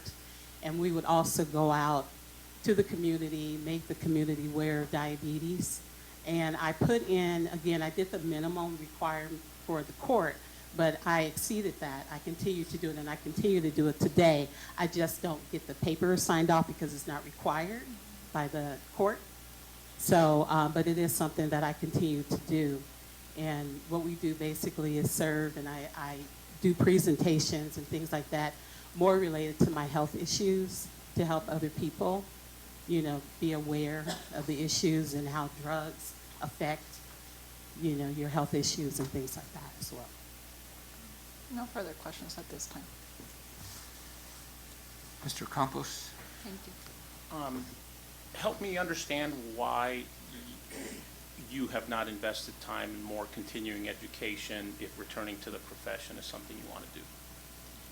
One of the reasons in all honesty, I had considered, you know, just using my master's and going back into the community. When I was struck with the disability, I had really just been focusing on that. I've been focusing on trying to adapt to the life as a dialysis patient. I've been trying to adapt to divorce. I've been trying to adapt just to, you know, reacclimating myself to my new life. And because I was on probation originally until 2020, till December 2020, I was just released in July. And then that's when I thought, okay, I'll go forward to try to get my license back. And it was such a short period of time between the time that they actually said that I can go back and get my, you know, to work again as a CPA, and the time that I got my packet prepared, I did not do any CE. How can we as a board trust that you would not have a relapse in judgment that would manifest itself in the same way that the prior fraud occurred? Well, for one, I made significant progress with my life in general. The thing that caused me to actually commit the crime that I did was financial stress, was the drug and alcohol use, the lack of funds and things to get that. And because those are no longer factors in my life, I believe that my thinking is much clearer. I'm making better decisions in my life. I don't have the same obstacles and things that I once faced. You know, and I'm looking too at this entire, it was more like a revelation, I guess, this entire ordeal that I'm going through with almost loss of life, that I'm, you know, getting a second chance. I'm on a kidney transplant list, and I'm just looking for a second chance all around. Last question is, why is there only one letter of recommendation? The one letter of recommendation I have is that that's the only person that I actually reached out to. That's the employer that I worked for prior to my conviction, and she is the only person that I actually reached out to and asked for a letter of recommendation, because I valued hers, and I felt that her one letter would make a substantial difference. Thank you. Mr. Pei? Yes, can you share why education versus going back into the line that was before? Why are you going into education now to pursue, to teach? Mm-hmm. Can you share why? Well, actually, it's always been something that I enjoyed. Even when I had my own practice, I used to hire interns from the college, from Cal State University of Northridge that I graduated from. I used to hire them or have them come in and help, and I like teaching. So in 2008, when I was actually faced with some of my medical problems, I went back to school to get my master's in business administration with the ideal of teaching then. But what stopped me then were, again, medical issues and, just some medical challenges that I had that really kind of stopped me in my steps. I think the teaching for me would be less stressful than working in a full-fledged, tax practice. Again, I have been doing accounting since I was 16. This is all I know. And I'm looking for another way to remain in the industry, but also protect my health at the same time. I just think that it'll be a less stressful situation. Mr. Savoy? Mr. Familet? No questions. Mr. Silverman? No questions, Your Honor. Ms. Corrigan? No questions, thank you. Mr. Jacobson? Dan Jacobson. Yeah, I'm sorry, is your name now Ms. Wright?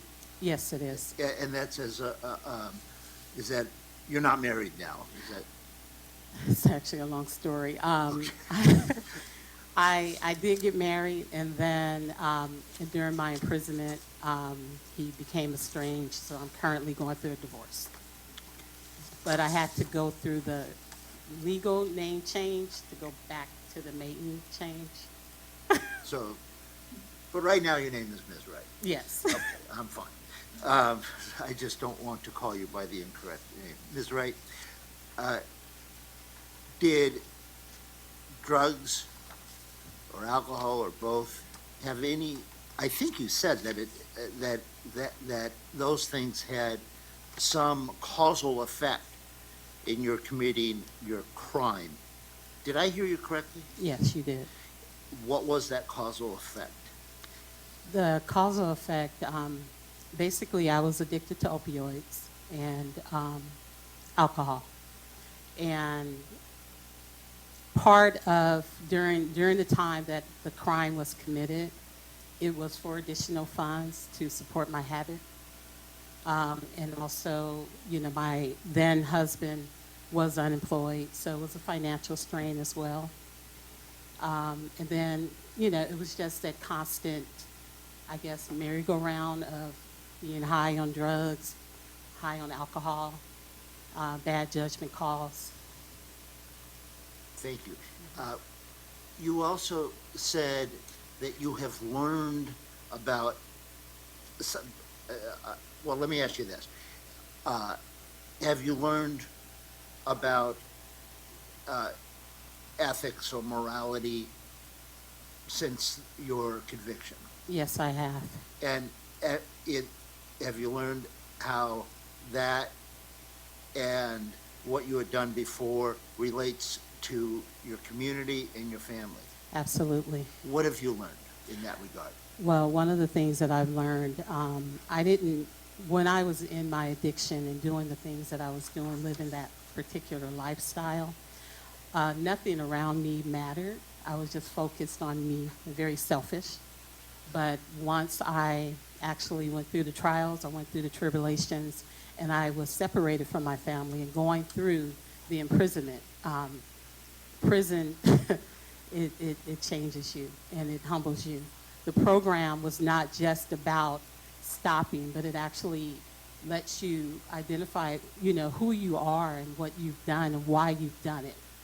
And, you know, I realized in that I had control issues, that I was super optimistic, thinking that I can just get away with anything at any time. And those are the things, and I saw my family hurting on the outside. I saw my, you know, my community hurting on the outside because, you know, it was publicized. It was embarrassing. It was embarrassing to me, to my family, to everyone. And really just being stripped of that and being separated and being put into a place where, you know, you don't have those freedoms anymore. It was just very eye-opening, very humbling to me. Things that I've taken for granted. I've taken my family for granted. I've taken my life for granted. And all these things. I lost my dad when I was in prison, and that was major to me. I was unable to go. I lost my kidney function while I was in there. And I'm not saying that, I'm not making this a prison story, but I see what my actions did. It took a lot away from me. I can't get back. Thank you very much. Ms. Jiang?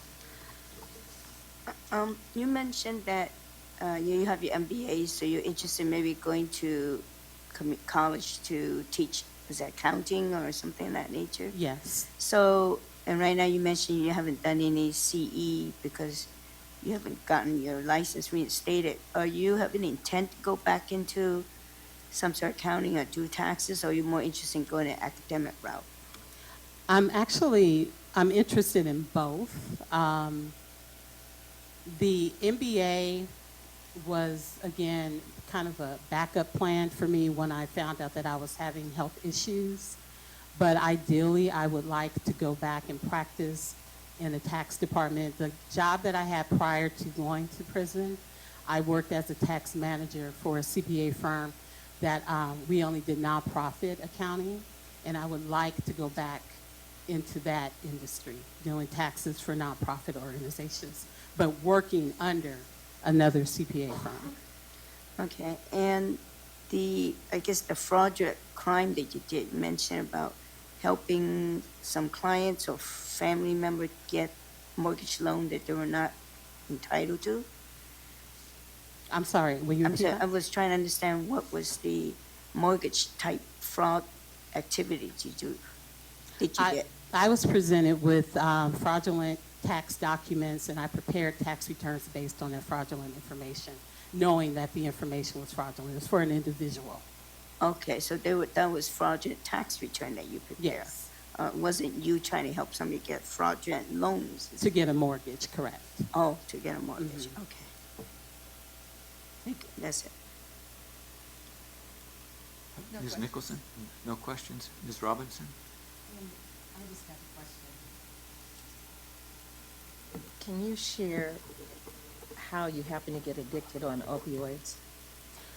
How you ended I up- got it? Yeah, your first experience, or why would you choose opioids with alcohol usage? I'm just trying to understand what your state of mind was at the time that you became addicted. Well, it began with shoulder pain. I had a rotator cuff repair in 2013, and I was given the opioid then.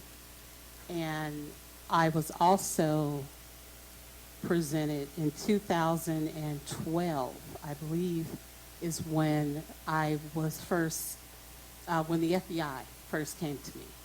And I used that drug as a relief, basically to kind of get me through, you know, the stress that I was going through.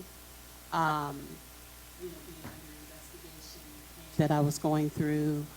It all began with pain.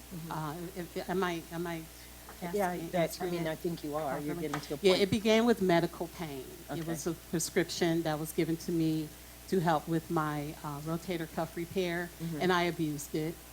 I enjoyed the way it made me feel. I enjoyed the way I was able to escape from my realities of life. at that time, the stresses that I had. And then once I compounded that with alcohol, it was just something that I continued to use as an escape. So by 2012, you were already being investigated by the FBI for your Yes, it was 2012, I believe, is when they first came to me. so you had been in your addiction for some time then? Yes. Okay. So, but you had the surgery in 2013? Yes. Okay. So what caused you to do the crime then? Because I was thinking it was the addiction, but now I'm hearing that the addiction did not occur until 2013, but the crime had been committed in 2012 or prior. Did I misunderstand you? No, you didn't misunderstand me. Okay.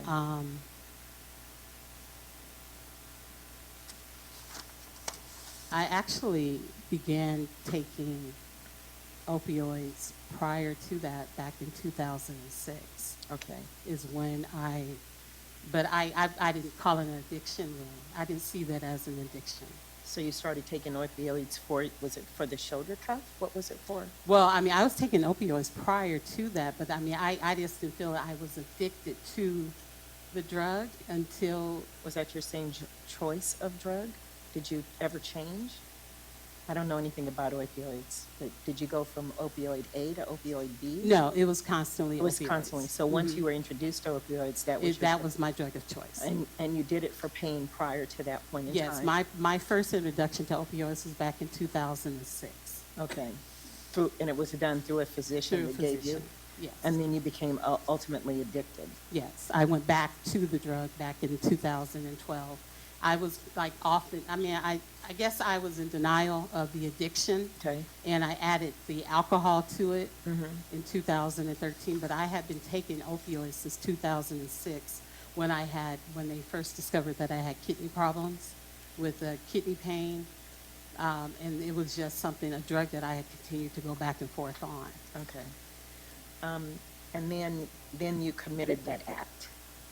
The act that I committed was actually 2006 or 2007 when I first started on the opioids. Okay, that's when you committed the act? That's when the act was, yes. Okay. And then I guess in 2012, I relapsed. Okay.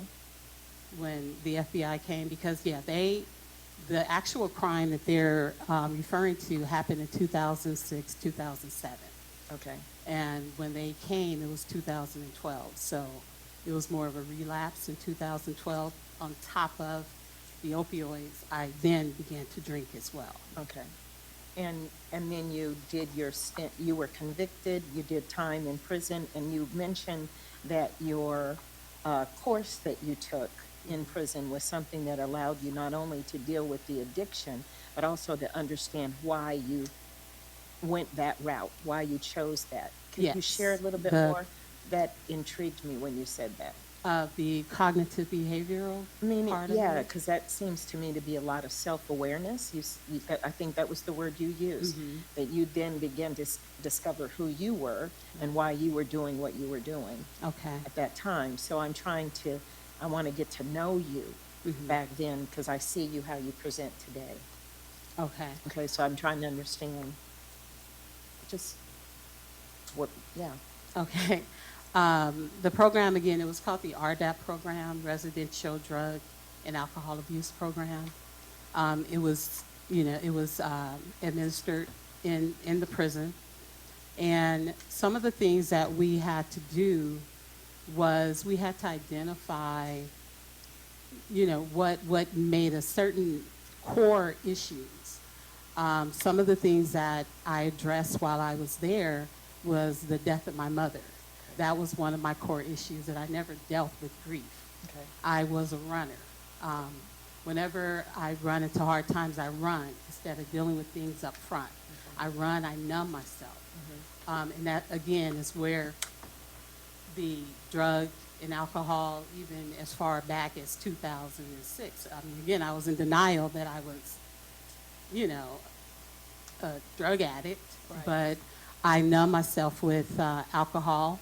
I numbed myself with opioids. I numbed myself with not talking. The program was a group setting where we need to actually dig deep against grieving. I had to write letters to my deceased mother. I had to write letters to my family members. Identifying again, do we have control issues? One of the issues that I had is I wanted to control everything that I had no control over. I thought that I can get away with things that I couldn't get away, and realized that eventually I would get caught doing things. So super optimism was one of the other things. So they just really identified, what your core issues were that got you there. Some of mine, again, was control. The youngest of 8, I lost my mom when I was 18. A lot of people depended on me for a lot of things, and I felt that I needed to deliver, and I did what I had to do to deliver, and not dealing with my own issues. Thank you for sharing today. Ms. Salazar. No questions, thank you. Ms. Molina Lopez. Thank you. Thank you for being here today. You mentioned you have an MBA degree, Yes. but I did not see it listed on PET 006, the first page of the petition form. Can you explain why? Under academic degrees? I'm sorry, I just saw it, MBA. I see, thank you. I did see it. And then, can you help me understand, so let's see, you were convicted in Nevada. Yes. Did the crimes occur in Nevada?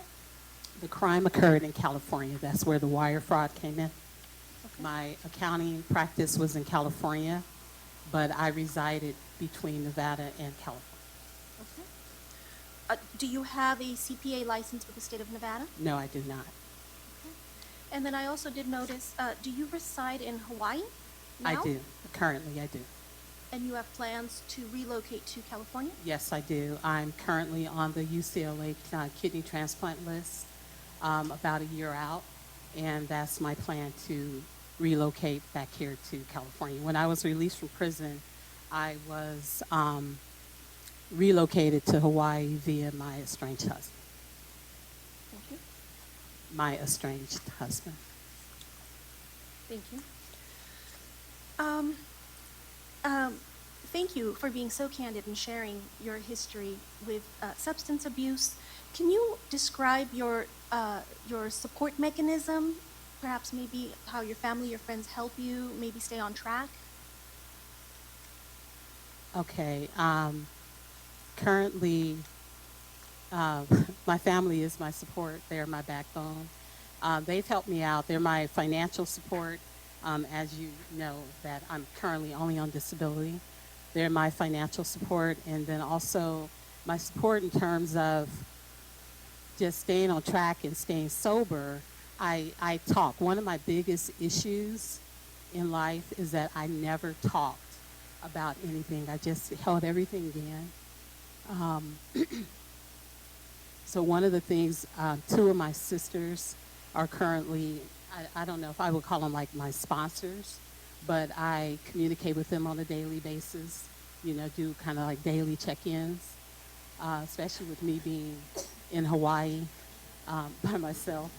Well, my nephews live with me right now, but we just do daily check-ins. I continue to use my maintenance. I have a maintenance book that they had given us in the prison for the follow-up treatment, and I use that book on a regular basis when I'm finding myself, in a situation, uncomfortable coping feelings, when I'm feeling uncomfortable. Another thing that I do kind of for coping is reading. I write now, just try to find different things to keep my mind off of, relapsing. And I'm just very aware of the things and the places that trigger me to want to relapse, and I've disassociated myself with lots of people. And one of the things too, being in Hawaii has helped me, because I know it's kind of a bit of an oxymoron, but it allowed me to communicate, I mean, disassociate from the community that I was in. That was kind of a trigger for me. And I was able to use the time in Hawaii as an extension of my rehabilitation to, you know, get sober, remain sober, and just, again, be more in touch with myself. And hope that answers. It does, it does. Thank you. No further questions. Mr. Drakkar, any follow-up questions? Do any of the other committee members have follow-up questions? Is there anything else you would like to add before we conclude? No, I just want to thank everyone here for taking the time and giving me the consideration for even accepting my petition. I know it was short notice for me.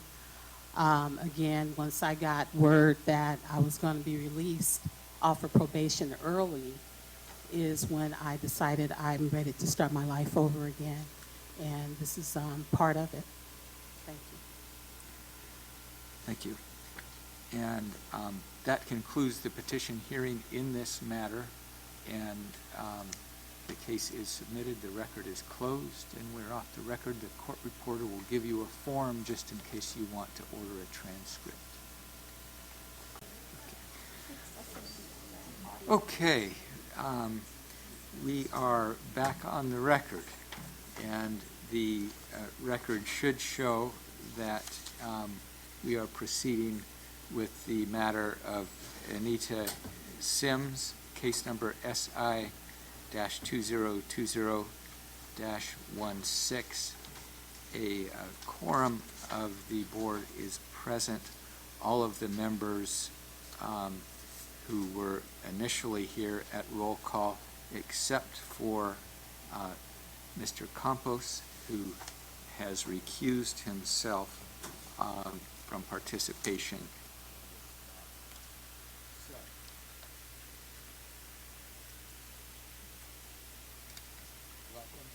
Ms. Sims, and you've seen the process as I've explained it. And Mr. Drakkar, would you like to introduce the case? Yes, please. Good afternoon. Again, my name is Ted Drakkar, Deputy Attorney General, appearing on behalf of the people of the state of California pursuant to Business and Professions Code, Section 5115, and Government Code, Section 11522. First, I'd like to mark and identify and offer into evidence as Exhibit 1 the petition packet and its accompanying documents. Everybody should have a copy of this, and the pages have been sequentially marked as AKS-PET 001 through 46, and pages 45 and 46 are the notice of hearing in this matter. The petition packet is marked as Exhibit 1 and admitted into evidence. And now I'll provide a summary of the case. This one is rather simple. Ms. Sims was first licensed as a CPA in Colorado in 1999, and then she was licensed in California in 2002, and finally the third state I'm aware of is Missouri, where she became licensed in 2005. In 2013, Ms. Sims voluntarily surrendered her California CPA certificate. That was non-disciplinary, and it was done because of her move for work to Missouri. She has been with Deloitte Tax for many years, and the petition indicates that she's seeking to reinstate in California because she has transferred back to California, I believe, to Deloitte Tax's office in Newport Beach. And she has recently completed 175 hours of continuing education courses, and her package includes 3 recommendation letters, including 2 from fellow managing directors at Deloitte. And again, there is no history of disciplinary action here. This is simply a matter of reinstating a license that had been surrendered because of a move for professional reasons. Thank you. And Ms. Sims, I assume you would like to give a statement, so let me swear you in. If you'll stand and raise your right hand. Do you solemnly swear the testimony you're about to give shall be the truth, the whole truth, and nothing but the truth? I do. Please be seated and state and spell your first and last name, please. Anita Sims, ANITA SIMS. Thank you very much. And please tell the board what you would like the board to know. Thank you. Thank you, Your Honor. Thank you, board members, for having me here. You guys hear a lot of important matters, so I appreciate you hearing mine. I guess what I would like to say is, yes, I have relocated here to our Costa Mesa, California office. And I did surrender my license in California. That at the time, it seemed like the right thing to do. I think after, listening to some of you guys' hearings and consulting with people, maybe that wasn't the right answer, and maybe it should have lapsed or gone inactive. You guys would know the right answer to that, but I am asking for it back. I have relocated back to California for personal reasons. I still, at this point in time, am managing, so I lead the multi-state practice for Deloitte in St. Louis, and I still lead that practice and travel back there quite frequently to lead my practice there. And I also have a national role where, from a corporate perspective for multi-state, I'm in charge of corporate compliance and pretty much anything corporate that happens, our business transformation, and numerous things nationally. So I continue to do that while I'm getting my CPA matter resolved. And I would like to move my practice and do work on clients in California, and that's why I'm asking for my license to be reinstated. And yeah, so I have had a lot of CPE. I do continue to maintain both my licenses in California and Missouri, and will continue, not California, Colorado and Missouri, and will continue to maintain those even when I get my California license reinstated. Let me think here. And so I did relocate. I know you guys have asked a lot of personal questions, so I'll just give you a little bit of personal information about me. I've been married to my husband, Matt, 25 years as of Monday, so 25 on the 25th. And I have a 16-year-old son and a 14-year-old daughter, and a 2-year-old dog. So let me turn it over to you guys for any more questions. Okay, Ms. Leon, any questions? Mr. Pei? No questions. Mr. Savoy? No. Mr. Famalet? No questions. Mr. Silverman? One quick one. Ms. Sims, in the investment banking world, the managing director means something that I know the answer to. Right. But I don't understand where in the firm hierarchy a managing director stands. Right. So at Deloitte, a managing director, we're non-equity, but we are essentially have a similar role to the partners and principals, such that we lead the practice. So I don't have equity in the firm, but I'm in the same comp structure. Sure. Ms. Corrigan? Thank you. No questions? Mr. Jacobson? I have no questions. Ms. Jiang? Yeah, just one question.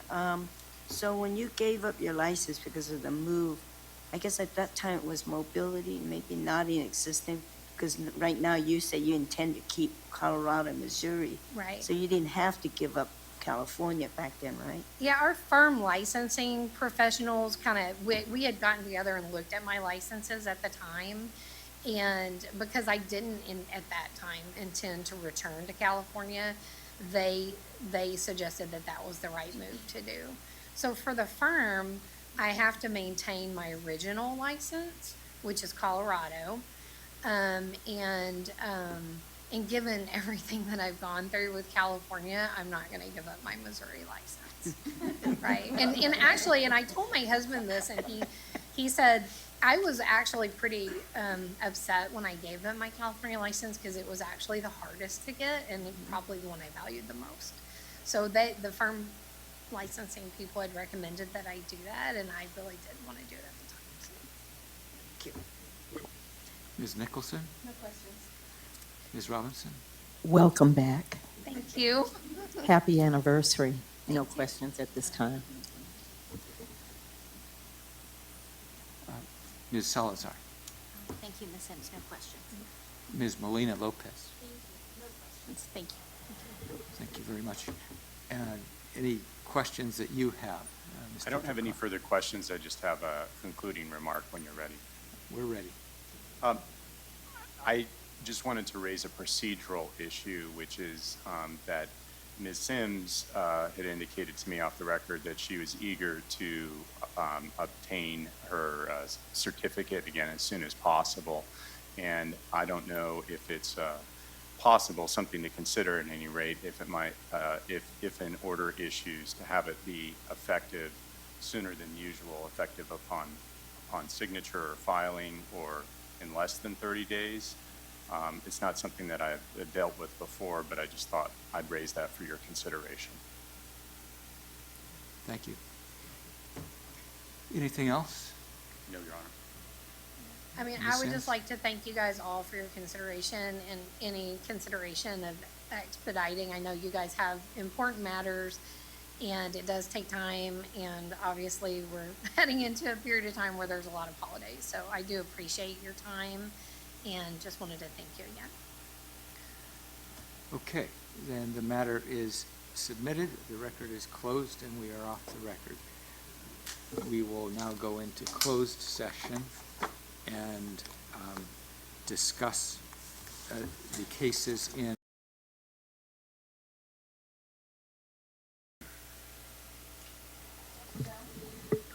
Campos? Ariel Pay. Savoy. George Familet. Nancy Corrigan. Dan Jacobson? Mary Jiang? Carola Nicholson. Deirdre Robinson. Katrina Salazar. Luz Molina Lopez. Okay, we have a quorum established. We are going to go to the reg agenda item, and Mr. Bone will provide his update. Good afternoon. This is a public hearing on proposed regulations of the California Board of Accountancy, Department of Consumer Affairs, to consider amending CBA regulations sections 7.1, 8, 70, 75.5, 87.6, and 89.1. On behalf of the CBA and its staff, I'd like to welcome you. My name is Aaron Bone, and I'm the CBA's Information and Planning Officer. I will be presiding over this hearing. The California Board of Accountancy is contemplating this action pursuant to the authority vested by sections 5010, 5018, 5027, 5082, 5134, and 5157 of the Business and Professions Code, authorizing the CBA to amend, adopt, or repeal regulations for the administration and enforcement of Title 16, Division 1 of the Business and Professions Code. For the record, today is November 21st, 2019, and the time is approximately 3:30 p.m. Our hearing is being held at the California Board of Accountancy at 2450 Venture Oaks Way, Suite 420, Sacramento, California 95833. The notice for the hearing on these proposed regulations was published by the Office of Administration December 27, 2019. Interested parties list have been notified of today's hearing. The language of the proposed regulations has been mailed to those requested it and has been available on the CBA's website and upon request by other members of the public since September 26, 2019. Copies of the proposed regulations are available here today.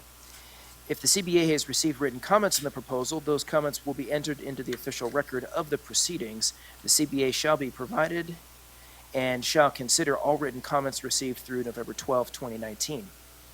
Those interested in testifying today are requested, but not required, to identify themselves and the section or subsection of the proposed regulations that they wish to address. Individuals will be called to testify in the order determined by recognition from the hearing officer.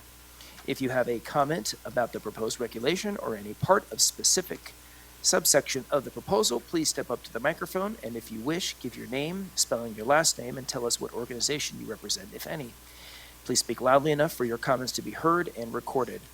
It's not necessary to repeat the testimony of previous commentators. It is sufficient if you simply say that you agree with what a previous speaker has stated. Written testimony may be summarized but should not be read. When you are testifying, please identify the particular regulation proposal you are addressing. Please comment only on the provisions of the article under discussion. If you have a question about a proposed regulation, please rephrase your question as a comment. For example, instead of asking what a particular subdivision means, you should state that the language is unclear and why. This will give the CBA an opportunity to address your comments directly when the CBA makes its final determination of its response to your comments. Please keep in mind that this is a public forum to receive comments on the proposed regulations from interested parties. It is not intended to be a forum for debate or defense of the regulations. After all witnesses have testified, the testimony phase of the hearing will be closed. Are there any comments on this matter? Seeing none, this hearing is closed. Thank you.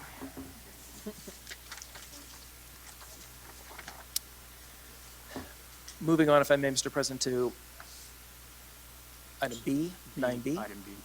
Thank you, sir. California law establishes the Administrative Procedures Act, or APA, which sets forth the procedure for state entities to follow when adopting or amending their regulations. The Office of Administrative Law, or OAL, is charged with ensuring state agencies comply with these rulemaking standards and procedures. There are several steps involved in making a regulatory change, one of which is the publication of a notice of the proposed change being considered to enable the public to comment. The rulemaking before you today would repeal various regulations that are outdated or obsolete. The purpose of this item now is to provide the CBA the opportunity to consider any comments regarding these changes and provide the opportunity to move forward with making the proposed regulatory changes. The proposed change was submitted to the Office of Administrative Law in September with a deadline for comment on November 12, 2019. However, no comments were received during the comment period, and none were provided at the public hearing that concluded a moment ago. The next step is for the CBA to adopt the proposed changes to regulations. Staff recommends that the CBA adopt the following motion as stated in option 1 on page 3 of the agenda item as follows. Adopt the proposed language to repeal Title 16, California Code of Regulations, Sections 8, 87.6, and 89.1, and the proposed amendments to Title 16, California Code of Regulations, Sections 7.1, 70, and 75.5.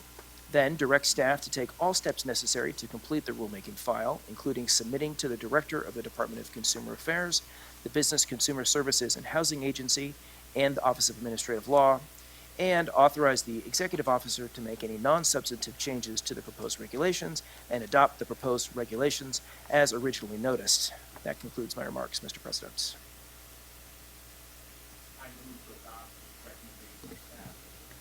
Second. Any additional comments, board members? Any additional comments from the public? I'll now call for a vote. Jose Campos? Yes. Nancy Corrigan? Yes. George Familet? Yes. Mary Jiang? Yes. Dan Jacobson? Yes. Soshi Leon? Yes. Luz Molina Lopez? Yes. Carola Nicholson? Yes. Ariel Pay? Yes. Deirdre Robinson? Yes. Katrina Salazar? Yes. Michael Savoy? Yes. And Mark Silverman? Yes. Okay, motion carries.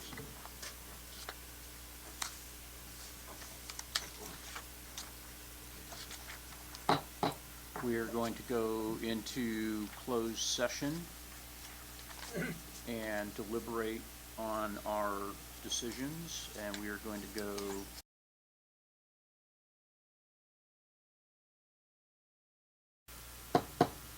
back in open session.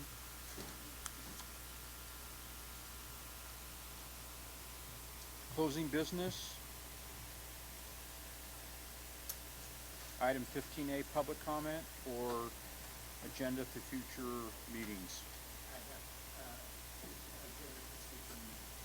And I state this because it's directly related to that item and therefore it is agenda. I reiterate my request on the issue of what substantial relationship to the practice of accountancy means. And I do this with some emphasis and also with noting that I have done everything that staff and leadership has asked me to do, including when council asked me to send the memo to staff, the memo that I wrote, so that it would be sent out with the materials. I received a call from a lawyer at the DCA, and who told me that that the attorneys for the accountants haven't yet figured out the concepts that I presented in my memo, and he didn't want this to be public. 8 days later, I received an email that said that this was that the matter was tabled, which I see as kind of not tabled but floored, and I want to, as it's directly related to the agenda item, I want to state for my fellows that so that you're not surprised that I have reported all of this to my appointing authority, the Speaker of the Assembly. So that's future agenda item. Okay. Any other future agenda items? Any other items? Okay, we are adjourned. Thank you very much. Thank you.